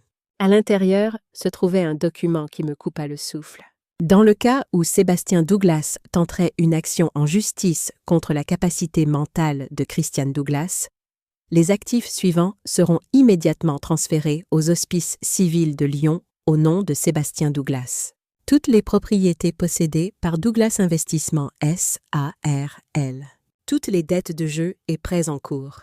Tous les frais juridiques et frais de justice associés aux accusations d'abus de personnes âgées. Sébastien Douglas sera personnellement responsable de toutes les dettes et conséquences juridiques tout en ne recevant aucun bénéfice de tout héritage ou transfert d'actifs. Jacques avait arrangé pour que Sébastien hérite de sa propre destruction. « Votre mari était un homme brillant », dit Laurent avec admiration. Il a transformé la cupidité de Sébastien en piège juridique. Jacques savait que Sébastien n'arrêterait jamais d'essayer d'avoir l'argent, expliqua Rémi. Alors, il s'est assuré que toute tentative de vous voler résulterait en Sébastien perdant tout ce qu'il avait déjà. Je pris la montre de Jacques, sentant son poids familier dans mes mains.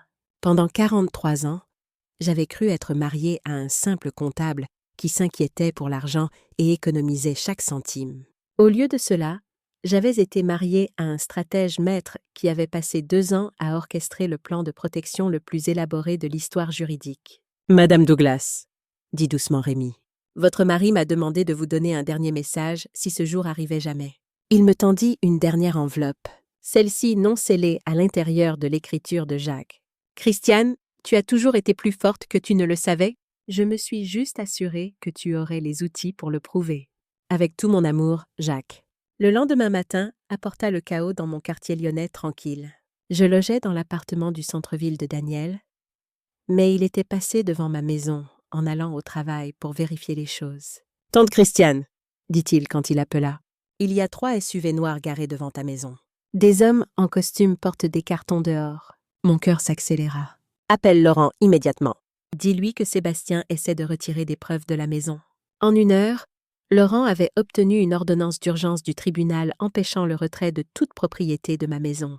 Au moment où j'arrivais avec Laurent et Rémi, la police était déjà là avec un Sébastien très en colère. « C'est ridicule !»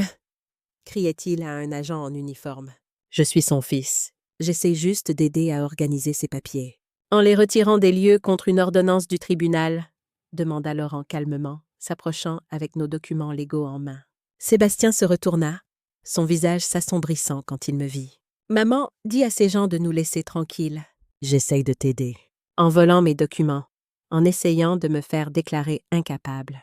Je gardais ma voix stable, bien que mes mains tremblaient. « Je ne crois pas, Sébastien. » Justine émergea de la maison, sa tenue de créateur remplacée par un jean et un pull. Elle avait essayé de passer inaperçue. Ça n'avait pas marché. « Christiane, tu es manipulée, » dit-elle, sa voix dégoulinant de fausse inquiétude. « Ces gens profitent de toi pendant que tu fais ton deuil. »« Ça suffit, Madame Douglas, » dit fermement Laurent. « Officier, nous avons des preuves que ces individus tentèrent de retirer des documents financiers et d'autres preuves pertinentes pour une enquête en cours sur l'abus de personnes âgées et la fraude financière. » Abus de personnes âgées. Le visage de Sébastien devint blanc. « C'est insensé. »« C'est ma mère. Ce qui rend vos actions encore plus répréhensibles, » répondit Laurent. « Maintenant, je vous suggère à tous les 2 de partir immédiatement avant que nous n'ajoutions l'effraction aux charges. »« J'ai une clé, » protesta Justine en la brandissant. « Qui a été légalement révoquée ce matin ?» répliqua Laurent, tendant un autre document à l'officier. « Les serrures ont été changées et Madame Douglas a une ordonnance restrictive active contre vous 2. » Sébastien me regarda, une véritable stupeur dans les yeux. « Maman, qu'est-ce que tu as fait ?»« Je me suis protégée, Sébastien, exactement comme papa m'a protégée. » Son expression changea, s'assombrit. « Papa ne t'a pas protégée. Il t'a menti pendant des années. Il gardait des secrets. Il ne te faisait pas confiance avec la vérité. » Les mots piquèrent parce qu'il y avait un fond de vérité en eux. Jacques m'avait caché des secrets. Mais je comprenais maintenant pourquoi il l'avait fait. Ton père a gardé un seul secret pour protéger notre famille de la plus grande menace que nous affrontions, dis-je doucement. Toi. La police commença à escorter Sébastien et Justine vers leur voiture. Sébastien partit tranquillement, mais Justine ne put résister à une dernière pique. « Tu vas regretter ça, Christiane, quand tu seras seule dans une maison de retraite, parce que personne ne peut supporter tes délires paranoïaques. Tu regretteras de ne pas nous avoir écoutés. » Je les regardais partir, le cœur lourd malgré notre victoire. C'était mon fils, mon seul enfant, le bébé que j'avais allaité, le garçon que j'avais élevé, l'homme que j'avais aimé inconditionnellement pendant 42 ans. Comment en étions-nous arrivés là? Laurent posa une main douce sur mon épaule. « Madame Douglas, je sais que c'est difficile, mais vous devez savoir que nous n'avons fait que commencer. Les preuves que nous avons rassemblées suggèrent une activité criminelle potentielle qui va au-delà des désaccords familiaux. » Activité criminelle. Qu'est-ce que vous voulez dire? Demande de prêt frauduleuse, usurpation d'identité, possiblement même fraude à l'assurance. Votre fils a été occupé, et pas de bonne façon. Et Justine? Elle a disparu, a quitté la région, peut-être le pays. Nous travaillons avec les autorités pour la retrouver. Je hochai la tête, pas surprise. Justine avait toujours été question de se préserver elle-même. Il y a encore une chose, dit Rémi, sortant une enveloppe scellée de l'intérieur de sa veste. Jacques a laissé des instructions spécifiques, comme quoi ceci devait vous être remis uniquement si Sébastien faisait une tentative directe de vous faire déclarer incapable. L'enveloppe était marquée « Instruction finale, plan de protection de Christiane », de l'écriture soignée de Jacques. À l'intérieur se trouvait un document juridique détaillant comment tous les actifs de Sébastien seraient transférés aux hospices civils de Lyon en son nom s'il engageait des poursuites contre moi. « Jacques a pensé à tout », murmurai-je. « Il protégeait votre avenir, » dit Laurent. « Et vous donnait le pouvoir de décider de ce qui se passe ensuite. » En quittant le cabinet de Laurent cet après-midi-là, je me sentais à la fois renforcée et accablée par les choix qui m'attendaient. Jacques m'avait donné tous les outils nécessaires pour me protéger, mais il m'avait aussi laissé la responsabilité de décider du sort de Sébastien. En marchant dans le parc de la Tête d'Or, je me retrouvais près de l'endroit où Jacques et moi nous étions rencontrés pour la première fois. Il y a 68 ans. Je m'assis sur un banc, regardant de jeunes couples se promener, me demandant ce que leur réservait l'avenir. L'un d'entre eux passerait-il des décennies ensemble pour découvrir qu'ils ne se connaissaient pas vraiment? Mon téléphone sonna. C'était Sébastien. « Maman, je dois te voir. » Mon instinct immédiat fut de refuser. Je ne pense pas que ce soit une bonne idée en ce moment. « S'il te plaît, j'ai découvert quelque chose sur papa. » Quelque chose d'important. Je dois te le dire en personne. Il y avait une urgence dans sa voix qui me fit faire une pause. Quoi sur papa? Pas au téléphone, s'il te plaît. Maman, juste une rencontre dans un lieu public avec tes avocats présents si tu veux. J'hésitais, puis pris une décision. Cabinet Laurent Dupré demain à 10h. Merci, dit Sébastien, sa voix se brisant légèrement. J'y serai. Je raccrochais, me demandant quelle nouvelle révélation m'attendait. Quoi que ce soit, je l'affronterais avec la force que Jacques avait toujours cru que j'avais. Le lendemain matin, j'étais assise dans le bureau de Laurent avec Rémi Fontaine à mes côtés, attendant l'arrivée de Sébastien.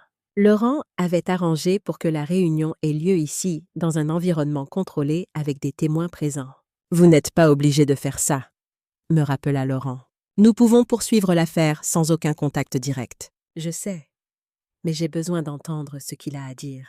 La porte s'ouvrit et un agent de sécurité escorta Sébastien à l'intérieur. Je reconnaissais à peine mon fils. En seulement 3 semaines, il semblait avoir vieilli de plusieurs années. Son visage était émacié, ses yeux creux, ses vêtements autrefois impeccables, froissés et mal ajustés. Il s'arrêta quand il vit Rémi. « C'est qui? C'est Rémi Fontaine, dis-je. Ton père l'a engagé pour me protéger? » De toi. Sébastien détourna le regard, incapable de croiser mes yeux. Bien sûr qu'il l'a fait. Papa avait toujours 3 coups d'avance. « S'il vous plaît, asseyez-vous, monsieur Douglas, » dit Laurent en désignant une chaise en face de moi. Vous avez dit que vous aviez quelque chose à dire à votre mère concernant Jacques Douglas. Sébastien s'assit lourdement, comme un homme 2 fois plus âgé. J'ai découvert quelque chose sur la mort de papa. Mon cœur fit un bond. Quoi donc? Ce n'était pas un accident. La voix de Sébastien était plate, sans émotion, et ce n'était pas des causes naturelles. La pièce devint silencieuse. Laurent se pencha en avant. Êtes-vous en train de suggérer un acte criminel, monsieur Douglas? Sébastien rit, un son creux sans humour. Mon acte est criminel. C'est une façon de le dire. Il me regarda directement, ses yeux remplis d'une tristesse que je n'avais pas vue depuis qu'il était enfant. Papa s'est suicidé, maman. Les mots me frappèrent comme un coup physique, volant l'air de mes poumons. C'est impossible. Jacques ne ferait jamais. Il a découvert qu'il avait un cancer du pancréas de stade 4. 3 mois à vivre au maximum, probablement douloureux, La voix de Sébastien se brisa. Il ne voulait pas que tu le regardes dépérir. Il ne voulait pas devenir un fardeau. « Comment sais-tu cela ?» demanda Laurent sèchement. Parce que j'ai trouvé ces dossiers médicaux après que la brigade financière a saisi mon bureau.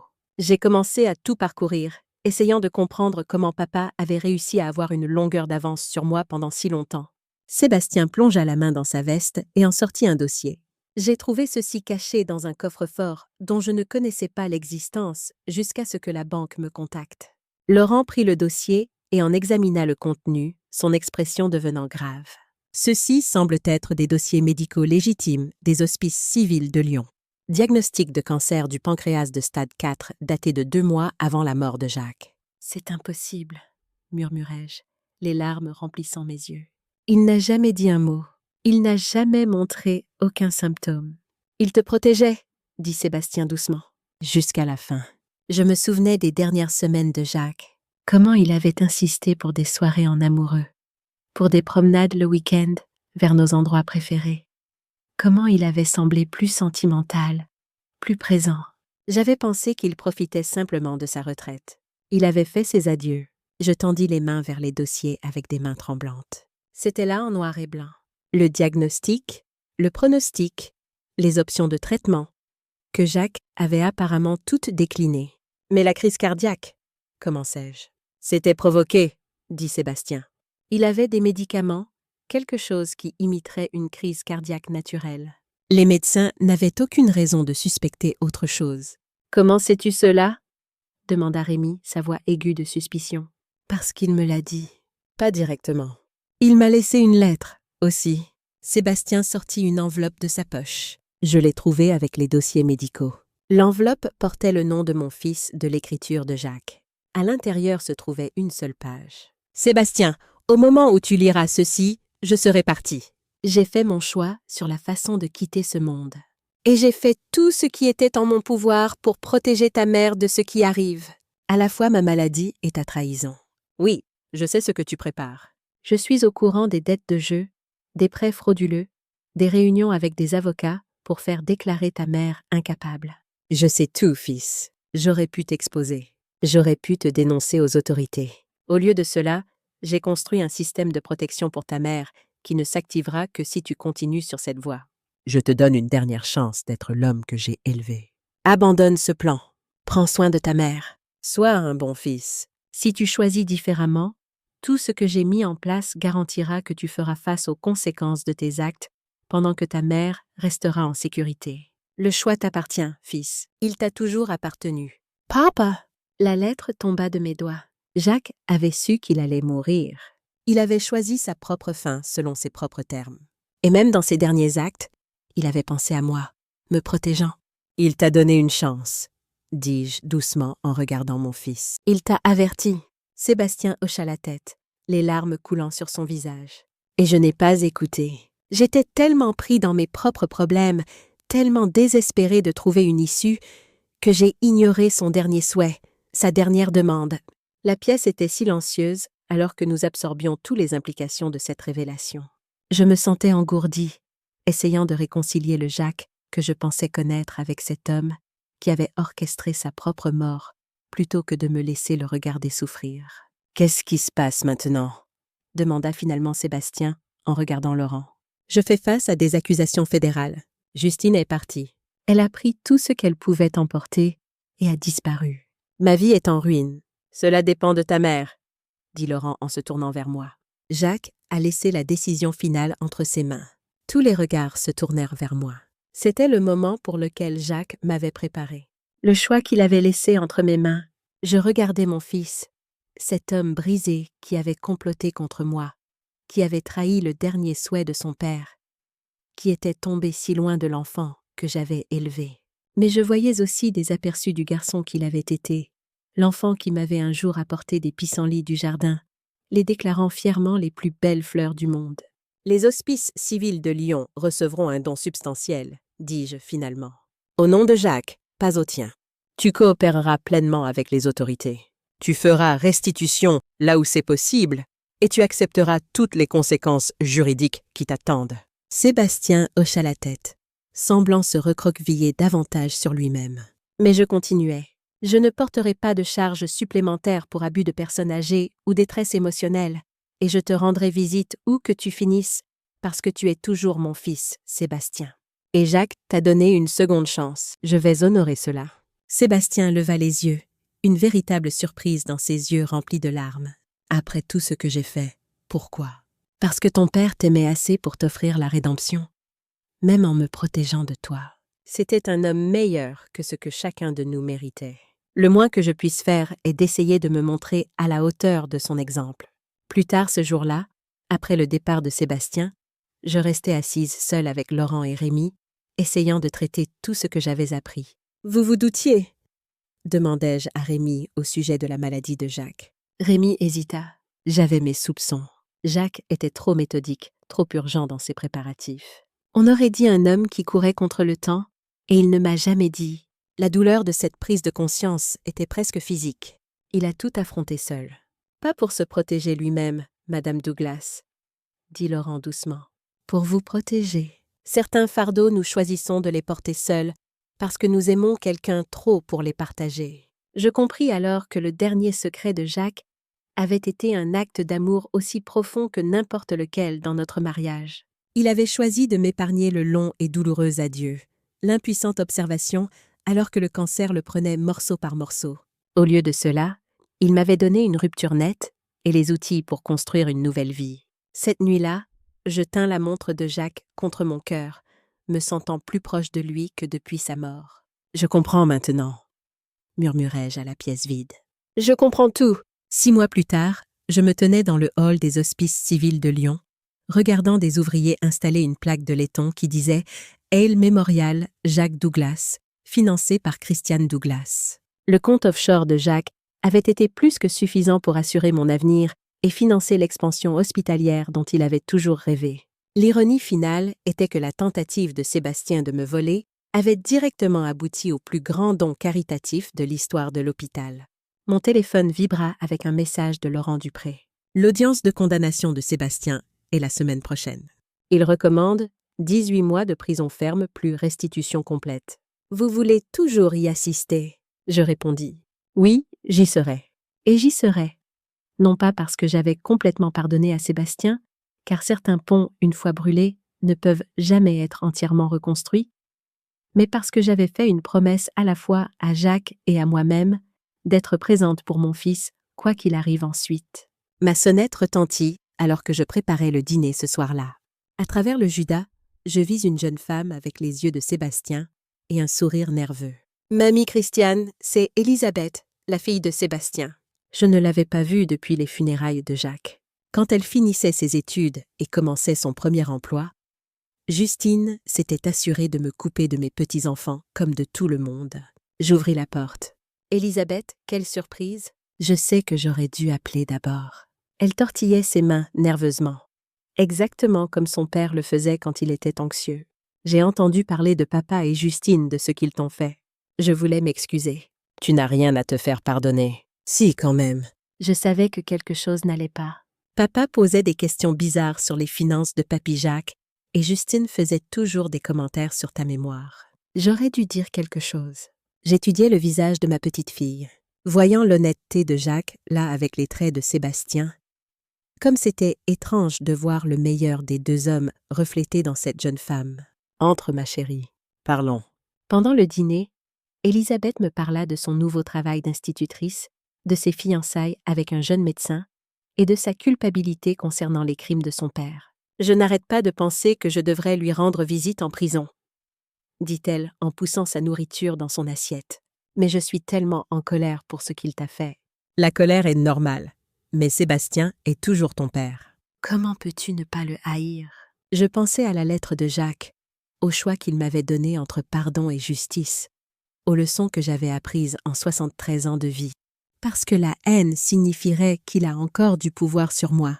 Je choisis la paix à la place. Les yeux d'Élisabeth se remplirent de larmes. « Tu m'as tellement manqué. » Justine disait à tout le monde que tu devenais confuse, que tu ne voulais plus nous voir. Je n'ai jamais cessé de vouloir te voir, et je ne cesserai jamais. Alors qu'Élisabeth m'aidait à débarrasser la vaisselle, elle s'arrêta devant la photo de Jacques sur la cheminée. Je me suis toujours demandé pourquoi Papy Jacques portait cette montre chaque jour. Il devait vraiment l'aimer. Je souris, pensant aux 2 compartiments cachés, aux comptes offshore, au plan de protection élaboré qui m'avait sauvé la vie. Il aimait ce qu'elle protégeait. Cette nuit-là, après le départ d'Elisabeth avec des promesses de venir chaque semaine, je m'assis sur ma terrasse arrière, regardant le coucher de soleil sur le Rhône. La montre de Jacques était à mon poignet, gardant parfaitement l'heure. Il était parti depuis 14 mois, mais d'une manière ou d'une autre, il prenait encore soin de moi. Les plus grandes histoires d'amour ne parlent pas de passion ou de romance. Elles parlent de protection, de quelqu'un qui vous aime assez pour mener des batailles dont vous ignorez même l'existence. Jacques avait passé 2 ans à se préparer pour une guerre que je n'avais jamais vue venir, s'assurant que sa mort ne me laisserait pas sans défense contre la cupidité de son propre fils. Certaines personnes passent toute leur vie à chercher ce genre d'amour. J'avais eu la chance de le porter à mon poignet pendant 43 ans. Cela faisait 1 mois que j'avais emménagé dans mon nouvel appartement avec vue sur le fleuve, plus petit que notre maison familiale, mais avec une vue qui me coupait le souffle chaque matin. Daniel m'avait aidé à le choisir, s'assurant qu'il était dans un immeuble sécurisé avec de bonnes commodités pour quelqu'un de mon âge. J'avais gardé très peu de choses de l'ancienne maison, juste des photographies, le bureau de Jacques et quelques souvenirs précieux. Le reste, je l'avais donné ou vendu. Cela faisait du bien de repartir à zéro, de construire une vie qui était vraiment la mienne. Ma santé s'était améliorée dramatiquement une fois le stress de la trahison de Sébastien derrière moi. Ma tension artérielle était descendue. Je dormais mieux, et j'avais même rejoint un cours d'aquagym au centre communautaire local, me faisant de nouveaux amis, établissant de nouvelles routines. Je me réveillais maintenant chaque matin avec un sentiment de paix que je n'avais pas ressenti depuis des années. Le soleil qui se levait sur le Rhône me rappelait que chaque jour était un nouveau départ, une nouvelle opportunité de vivre pleinement. Jacques aurait voulu cela pour moi. Il avait toujours été celui qui me poussait à sortir de ma zone de confort, à essayer de nouvelles choses, à ne jamais me contenter de l'ordinaire. Elisabeth venait chaque dimanche, parfois avec son fiancé, parfois seule. Nous reconstruisions notre relation, apprenant à nous connaître en tant qu'adultes. Elle me rappelait tellement Jacques, parfois réfléchie, observatrice, avec une force tranquille qui courait en profondeur. Son fiancé, Thomas, était un jeune interne aux urgences, avec des yeux doux et une patience infinie. Je voyais comment il regardait Elisabeth, avec cette même dévotion que Jacques avait eue pour moi pendant toutes ces années. Je rendais visite à Sébastien 1 fois par mois dans l'établissement à sécurité minimale où il purgeait sa peine. Nos conversations étaient maladroites au début, douloureuses même. Mais lentement, quelque chose guérissait entre nous. Pas le pardon exactement, pas encore, mais la compréhension. Sébastien suivait une thérapie pour sa dépendance au jeu. Il assistait à des cours de gestion financière. Il faisait enfin face aux conséquences de ses actions et prenait la responsabilité de ses choix. La première fois que je l'avais vu derrière ses murs gris, mon cœur s'était serré. Mon petit garçon, celui qui courait vers moi les bras tendus, celui qui dormait avec son ours en peluche jusqu'à l'âge de 10 ans, était maintenant un homme brisé dans un uniforme de prison. Mais dans ses yeux, je voyais quelque chose de nouveau. Une lueur d'espoir, peut-être, ou de détermination. « Papa serait fier de toi », avait-il dit lors de ma dernière visite. « La façon dont tu as géré tout ça, le don à l'hôpital, prendre soin d'Elisabeth. Ton père était fier de moi depuis toujours, » avais-je répondu. Je ne savais simplement pas à quel point jusqu'à ce qu'il soit trop tard. Les visites étaient devenues un rituel. Je lui apportais des livres, des nouvelles de la famille, des photos d'Elisabeth et Thomas. En retour, il me montrait ses progrès, ses diplômes de ses cours, ses lettres d'excuses aux personnes qu'il avait lésées. Lentement, imperceptiblement, le fils que j'avais élevé refaisait surface sous les décombres de l'homme qu'il était devenu. Alors que j'étais assise sur mon balcon ce soir-là, regardant les derniers rayons de soleil disparaître derrière les toits de Lyon, je sentais la présence de Jacques plus fortement que je ne l'avais senti depuis des mois.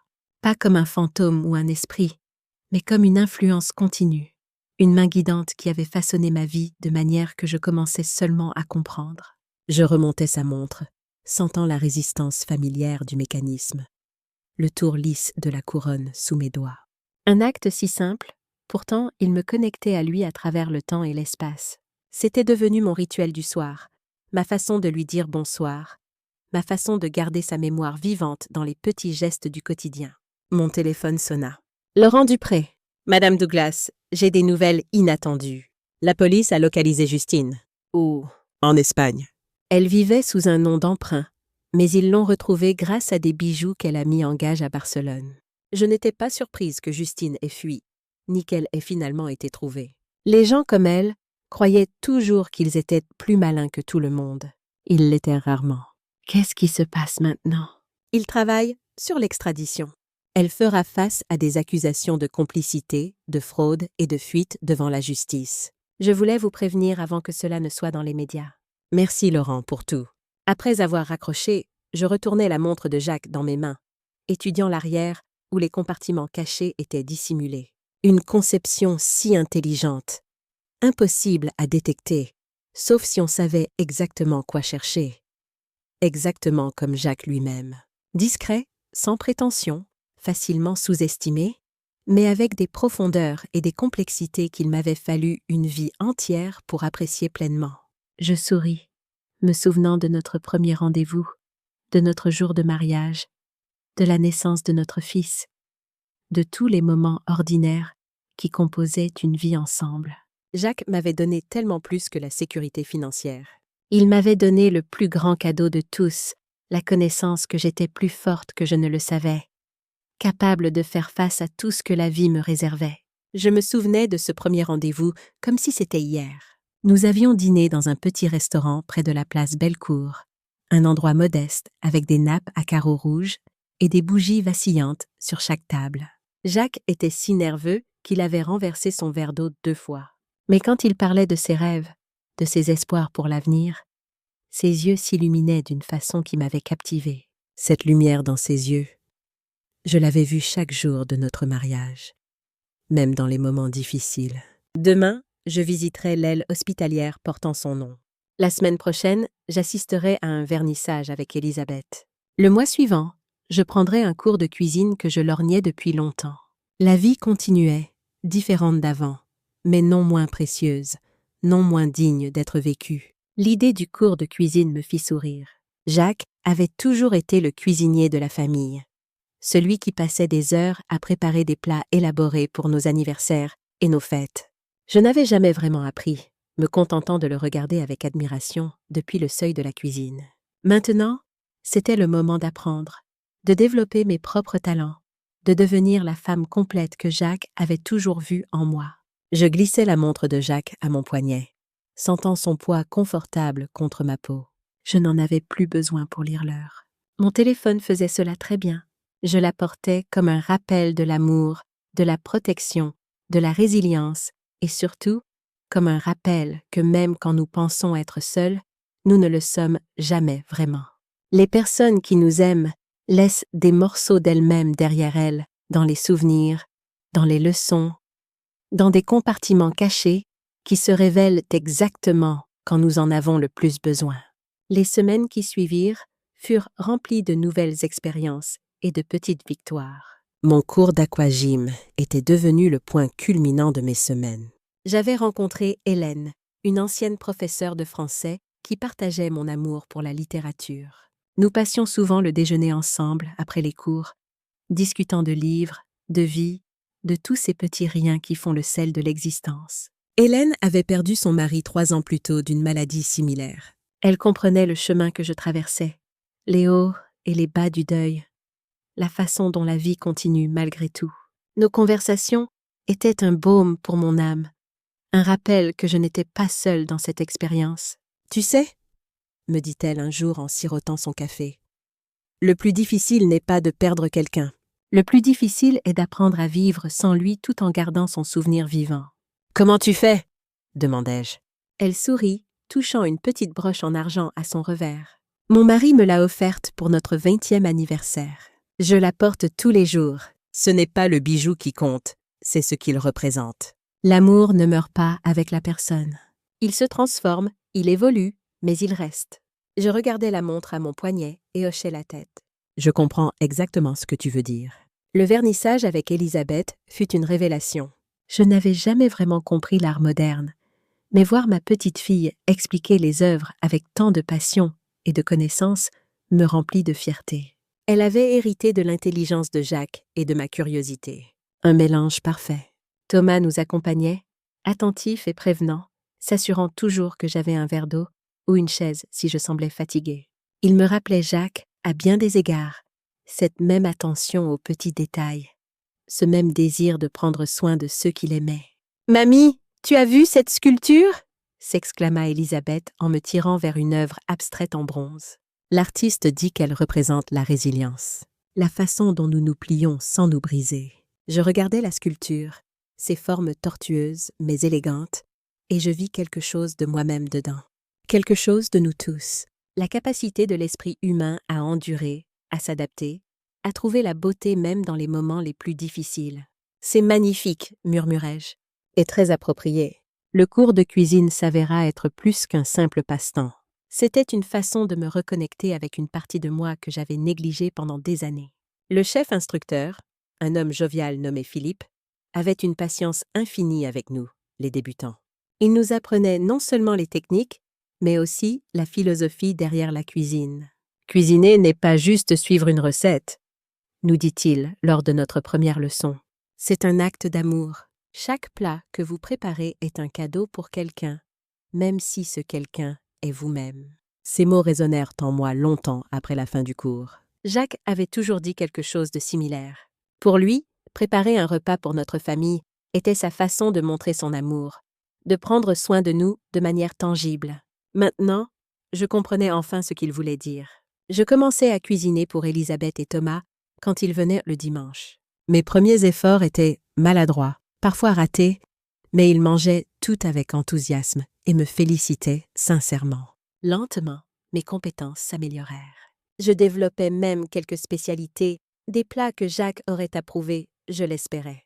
Un dimanche, alors que nous finissions un dessert au chocolat particulièrement réussi, Elisabeth me prit la main. « Mamie, Thomas et moi avons quelque chose à te dire. » Mon cœur fit un bond. Était-ce ce que je pensais? « Nous allons nous marier l'été prochain, » dit Thomas avec un sourire timide. « Et nous voulions savoir si tu accepterais d'être notre témoin d'honneur. » Les larmes me montèrent aux yeux. « Bien sûr que j'accepte. Rien ne me rendrait plus heureuse. » Nous nous embrassâmes, riant et pleurant en même temps. C'était le genre de moment que Jacques aurait adoré. Je pouvais presque l'entendre dire quelque chose de drôle pour détendre l'atmosphère, suivi d'un de ces fameux toasts maladroits, mais sincères. « Papa aurait été tellement content », murmura Elisabeth, lisant dans mes pensées. « Oui, il l'aurait été. Il aurait été fier de toi, de la femme que tu es devenue. » La visite suivante à Sébastien fut différente des autres. Quand je lui annonçai la nouvelle des fiançailles, ses yeux se remplirent de larmes. « C'est merveilleux », dit-il d'une voix étranglée. « J'aurais tellement voulu être là. »« Tu le seras, d'une certaine façon. Elisabeth veut que tu sois là par la pensée. Elle t'enverra des photos, des vidéos. Ce ne sera pas comme si tu y étais, mais... »« Je comprends, » m'interrompit-il. « Et je suis reconnaissant. Pour tout. Pour le fait que tu sois encore là, que tu me parles encore après tout ce que j'ai fait. » Nous restâmes silencieux un moment, chacun perdu dans ses pensées. Puis Sébastien parla à nouveau, sa voix plus ferme maintenant. « Tu sais, j'ai beaucoup réfléchi à papa ces derniers mois, à ce qu'il a fait pour toi, pour nous. Je ne comprends toujours pas comment il a pu prévoir tout ça, mais je comprends pourquoi. »« Pourquoi ?» demandai-je. « Parce qu'il t'aimait plus que tout, plus que sa fierté, plus que sa propre vie. Il a sacrifié la chance de dire au revoir correctement pour te protéger. C'est le genre d'amour dont la plupart des gens rêvent. » Les mots de Sébastien me touchèrent profondément. Pour la première fois depuis le début de cette épreuve, je voyais une vraie compréhension dans ses yeux. Pas juste du remords, mais une véritable appréciation de ce que Jacques avait fait. « J'espère un jour pouvoir aimer quelqu'un comme ça, » continua-t-il. Pas Justine, évidemment. Elle n'a jamais été capable de ce genre d'amour. Mais peut-être, quand je sortirai d'ici, je trouverai quelqu'un. Quelqu'un qui mérite d'être protégé. Tu trouveras, dis-je en posant ma main sur la vitre qui nous séparait. Et tu seras un meilleur homme pour avoir traversé tout ça. La préparation du mariage devint le centre de nos vies pendant les mois suivants. Elisabeth me consultait sur tout, des fleurs au menu, des robes aux invitations. C'était épuisant, mais exaltant. exactement le genre de distraction positive dont j'avais besoin. Nous choisîmes un lieu magnifique dans le Beaujolais, un vieux domaine viticole avec des vignes à perte de vue et un château du XVIIIe siècle. Jacques aurait adoré cet endroit. Il avait toujours eu un faible pour les vignobles, pour les traditions, pour les choses qui duraient dans le temps. La robe d'Élisabeth était simple mais élégante, en satin ivoire avec des touches de dentelle qui rappelaient celle de ma propre robe de mariée. Quand je l'aidai à l'essayer pour la première fois, je ne pus retenir mes larmes. « Tu es magnifique, ma chérie. Ton grand-père aurait été tellement fier. » Elle se tourna vers le miroir, ajustant le voile. « Tu penses qu'il nous regarde de quelque part? »« Je ne sais pas, » répondis-je honnêtement. « Mais je sais que l'amour qu'il avait pour toi, pour nous tous, ne s'est pas évaporé avec sa mort. Il est toujours là, dans les leçons qu'il nous a enseignées, dans les valeurs qu'il nous a transmises, dans cette montre que je porte chaque jour. » Élisabeth prit ma main et la serra. « Merci, mamie, pour tout. Pour avoir été forte quand tout s'effondrait, pour avoir pardonné à papa, pour être là maintenant. Je ne suis pas sûre de mériter autant de gratitude, mais je l'acceptais avec grâce. La vie m'avait enseigné que parfois, accepter l'amour qu'on nous offre est aussi important que le donner. » Le jour du mariage arriva avec un soleil éclatant et un ciel sans nuages. Le Beaujolais n'avait jamais été aussi beau.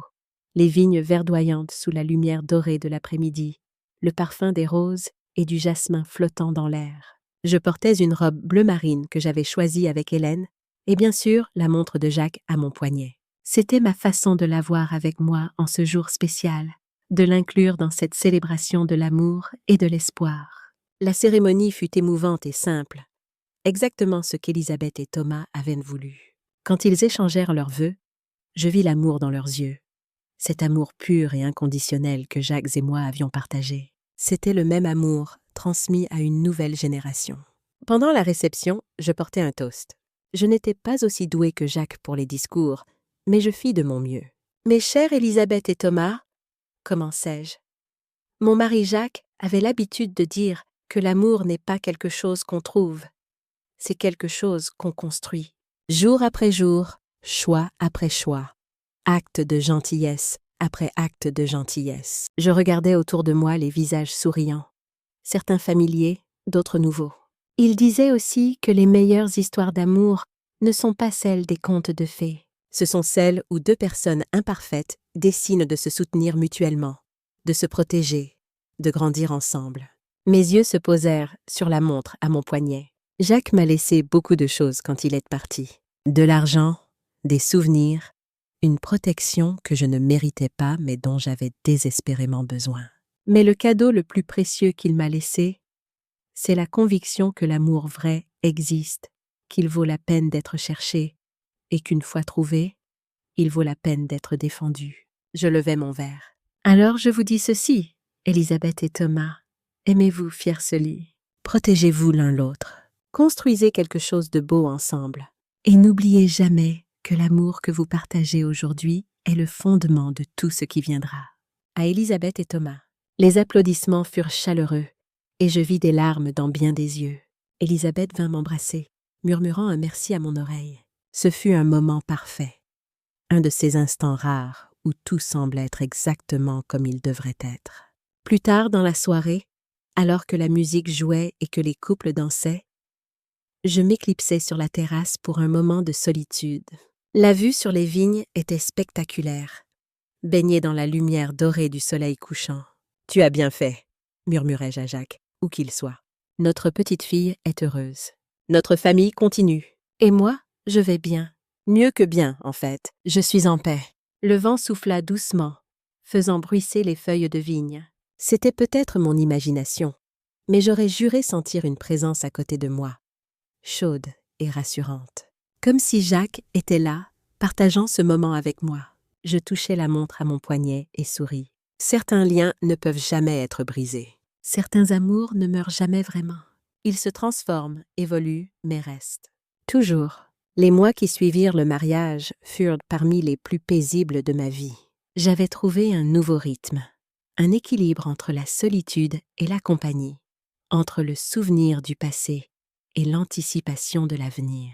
Le jour de la libération de Sébastien arriva plus vite que je ne l'aurais cru. J'étais là quand il franchit les portes de la prison, vieilli, mais d'une certaine façon rajeuni aussi. Les mois de thérapie, de réflexion, de travail sur lui-même avaient laissé leur marque. Maman. Sa voix était émue.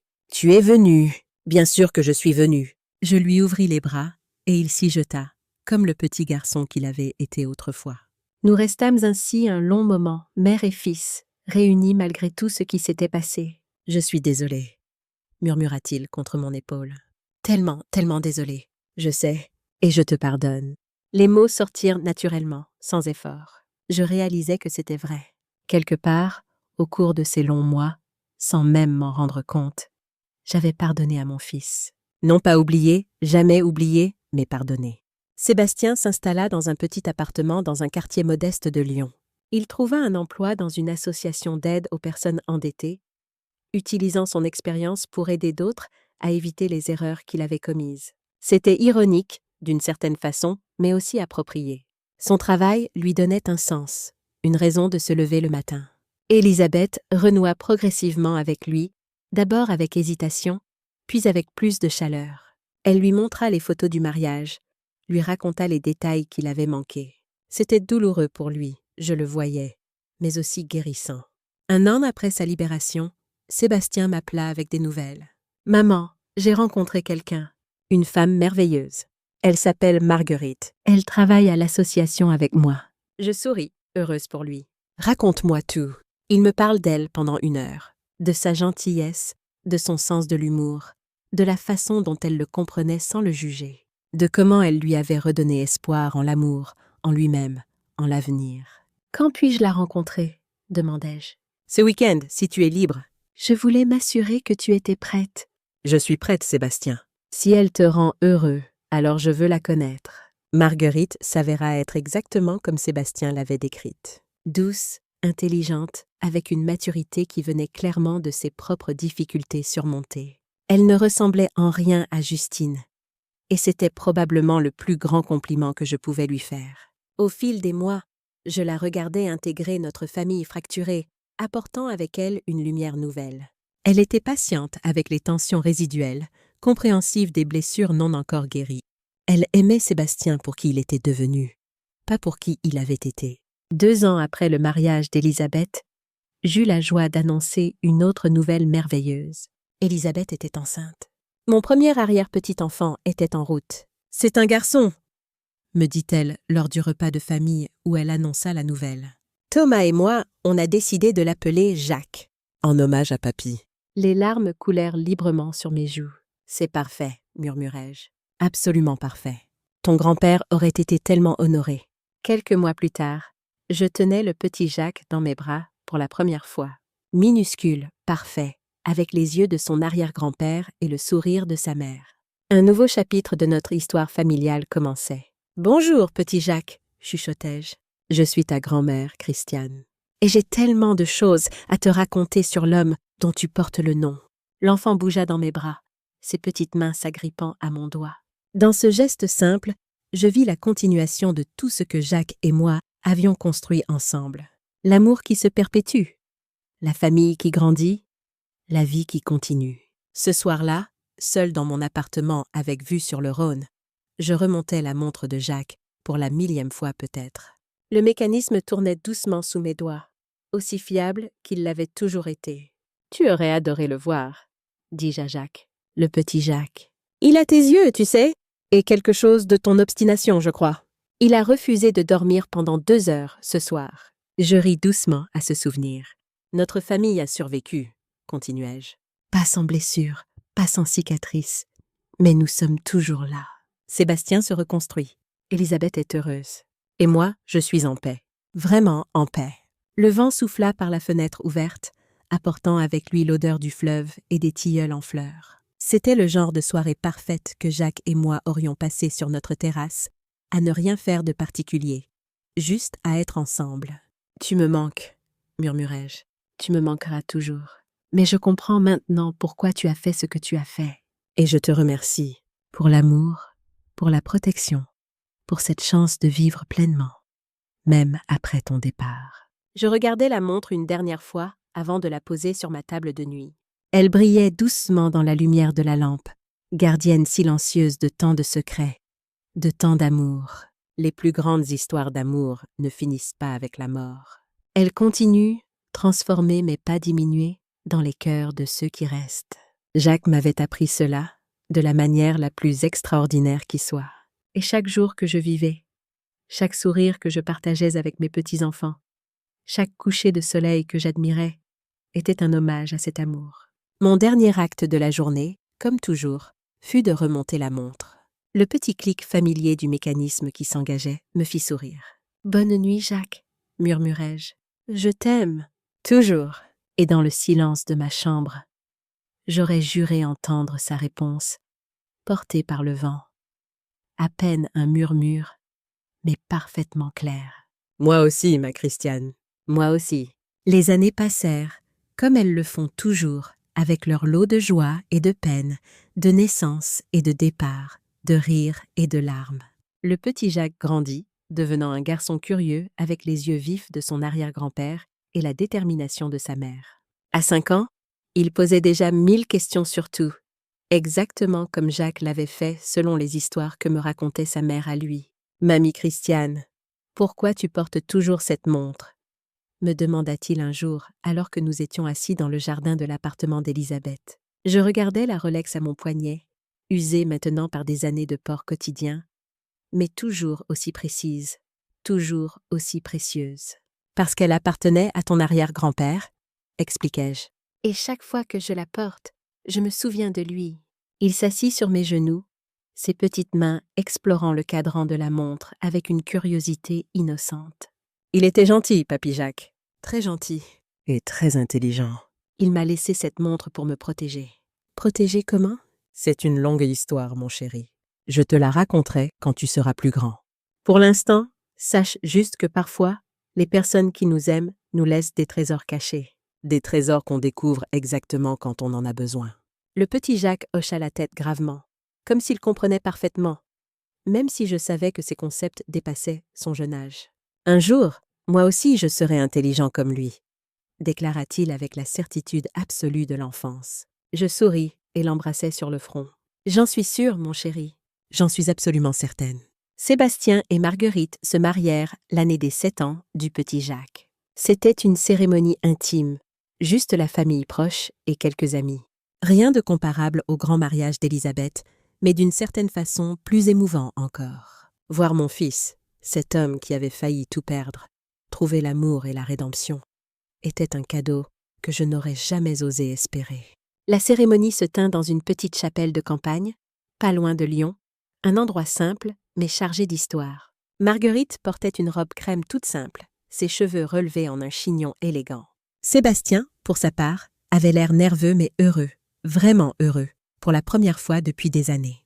Je le regardais échanger ses vœux avec cette femme qu'il avait acceptée malgré tout ce qu'il avait fait, et je compris que la rédemption n'était pas juste une idée abstraite.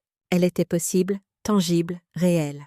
Pendant la cérémonie, je pensais à Jacques, à tout ce qu'il avait fait pour nous protéger, pour nous donner cette seconde chance.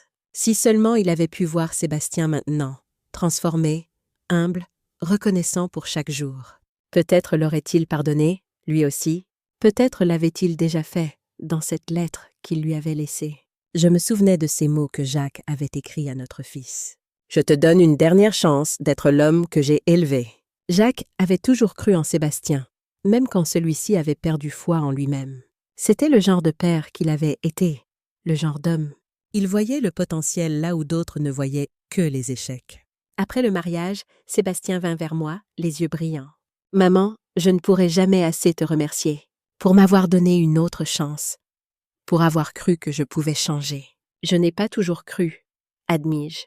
Il y a eu des moments où je doutais, mais ton père avait raison. Tu méritais cette chance, et tu l'as saisie. » Sébastien prit ma main et la porta à ses lèvres, un geste que Jacques faisait souvent. « Papa me manque, » dit-il doucement. « Chaque jour. Je sais que je ne le mérite pas, mais il me manque. Il me manque aussi. Mais regarde autour de toi, Sébastien. Regarde cette famille. Élisabeth, Thomas, le petit Jacques, Marguerite maintenant. C'est son héritage. C'est ce qu'il voulait protéger. Et nous l'avons fait. Nous y sommes arrivés. L'été de mes 85 ans, Je commençais à ressentir la fatigue qui vient avec l'âge. Pas de maladie grave, juste l'usure naturelle d'un corps qui avait vécu une vie bien remplie. Je ralentis le rythme, passant plus de temps sur mon balcon à regarder le Rhône couler, à me souvenir, à réfléchir. Les matins étaient devenus mes moments préférés. Je me levais avec le soleil, préparais mon café exactement comme Jacques le faisait, fort et noir, puis je m'installais sur le balcon pour regarder la ville s'éveiller. Les bateaux sur le fleuve, les joggeurs sur les quais, les premiers rayons de lumière sur les toits de la vieille ville. Chaque détail me rappelait pourquoi j'aimais cette vie, cette ville, cette existence que j'avais construite. Parfois, je sortais de vieilles photos et je me perdais dans les souvenirs. Jacques et moi à notre mariage, si jeunes et si confiants. Sébastien bébé, puis enfant, puis adolescent. Les vacances en famille, les Noëls, les anniversaires. Chaque photo était une fenêtre sur un moment que je pensais avoir oublié, mais qui revenait avec une clarté surprenante. Je réalisais que ma vie avait été riche malgré les difficultés. Ou peut-être grâce à elles. Les épreuves nous forgent, nous façonnent, nous rendent plus forts. Sans la trahison de Sébastien, aurais-je découvert la profondeur de l'amour de Jacques? Sans la perte de Jacques, aurais-je trouvé ma propre force? C'est étrange comme les pires moments peuvent mener aux meilleures réalisations. Hélène venait souvent me voir, apportant des livres et des nouvelles du monde extérieur. Nos conversations avaient pris une tournure plus contemplative avec les années, abordant des sujets que nous avions évités dans notre jeunesse. La mort, l'héritage, ce qui reste quand nous partons. « Tu as peur ?» me demanda-t-elle un après-midi, alors que nous regardions un coucher de soleil particulièrement spectaculaire. De mourir. Je réfléchis à la question. Non, pas vraiment. J'ai eu une belle vie. Des hauts et des bas, bien sûr, mais dans l'ensemble, je n'ai pas de regrets majeurs. Et puis, il y a Jacques qui m'attend quelque part, peut-être. Tu crois vraiment à ça? Je ne sais pas ce que je crois exactement, mais je sais que l'amour ne disparaît pas simplement. Il se transforme comme tout le reste. Peut-être que quand on meurt, on retrouve tous les amours qu'on a perdus. Ou peut-être qu'on devient simplement partie de quelque chose de plus grand. Dans les deux cas, ça ne semble pas si effrayant. Hélène hocha la tête, touchant sa propre broche en argent. Je pense pareil. Mon mari est parti, mais je le sens toujours près de moi. Dans les moments importants, dans les décisions difficiles, c'est réconfortant de penser qu'ils ne sont pas vraiment partis. Juste transformés. L'automne de cette année-là, je pris une décision importante. Je convoquai toute la famille pour un dîner spécial avec une annonce à faire. Tout le monde était là, Élisabeth et Thomas avec leurs 2 enfants maintenant, car une petite Marie avait rejoint le petit Jacques 3 ans plus tôt. Sébastien et Marguerite, Daniel qui avait été mon roc pendant les moments difficiles, même quelques amis proches comme Hélène. « J'ai quelque chose à vous dire », commençai-je quand tout le monde fut assis. Comme vous le savez, Jacques m'a laissé une somme considérable.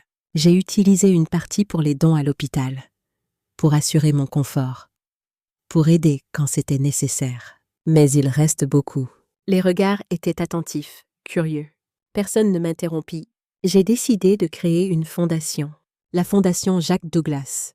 Elle financera des bourses d'études pour les enfants défavorisés, soutiendra des programmes de prévention contre les addictions et aidera les familles en difficulté financière. Le silence qui suivit fut rompu par Élisabeth. « C'est magnifique, mamie. Papy aurait adoré l'idée. » Je souris. « C'est ce que j'espère. » Jacques a passé sa vie à protéger sa famille. Maintenant, son héritage protégera d'autres familles aussi. C'est une façon de faire vivre son amour au-delà de nous tous. Sébastien avait les yeux humides. Les programmes contre les addictions, c'est pour des gens comme moi. Des gens qui ont fait de mauvais choix, mais qui méritent une seconde chance. Je hochai la tête. Oui, Jacques croyait en les secondes chances. Il t'en a donné une. La Fondation en donnera à d'autres. Les mois suivants furent consacrés à la mise en place de la Fondation. Laurent Dupré, toujours fidèle, m'aida avec les aspects juridiques. Élisabeth, avec son expérience d'enseignante, contribua à concevoir les programmes de bourse. Sébastien, avec sa connaissance du monde des addictions, aida à identifier les organisations partenaires. C'était un projet familial, exactement comme Jacques l'aurait voulu. Pour la première fois depuis sa mort, je sentis que toute la famille travaillait ensemble, unie par un objectif commun, plutôt que divisée par le passé. Daniel, avec ses contacts dans l'immobilier, nous aida à trouver des locaux abordables pour les bureaux de la Fondation. Thomas, le mari d'Elisabeth, utilisa ses connexions dans le monde médical pour identifier les programmes de santé qui bénéficieraient le plus de notre soutien. Même Marguerite contribua, apportant son expérience du travail social pour concevoir des programmes d'aide efficaces. Regarder ma famille se rassembler autour de ce projet me remplissait de fierté et de gratitude. Nous avions traversé tant d'épreuves, tant de trahisons et de déchirements. Et pourtant, nous étions là, plus forts qu'avant, travaillant ensemble pour honorer la mémoire de Jacques. C'était exactement ce qu'il aurait voulu, je le savais.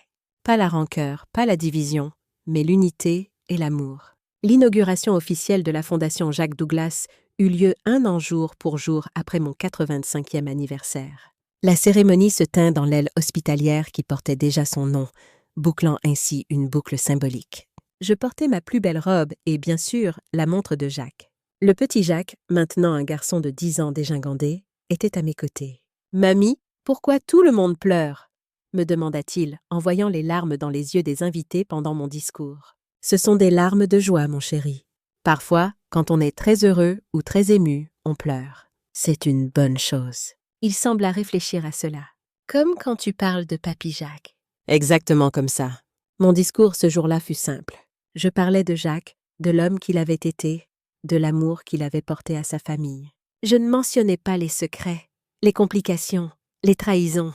Ces choses appartenaient au passé. Ce qui comptait maintenant, c'était l'avenir, les vies qui seraient changées grâce à sa générosité posthume. Jacques croyait que l'amour devait être actif, conclus-je.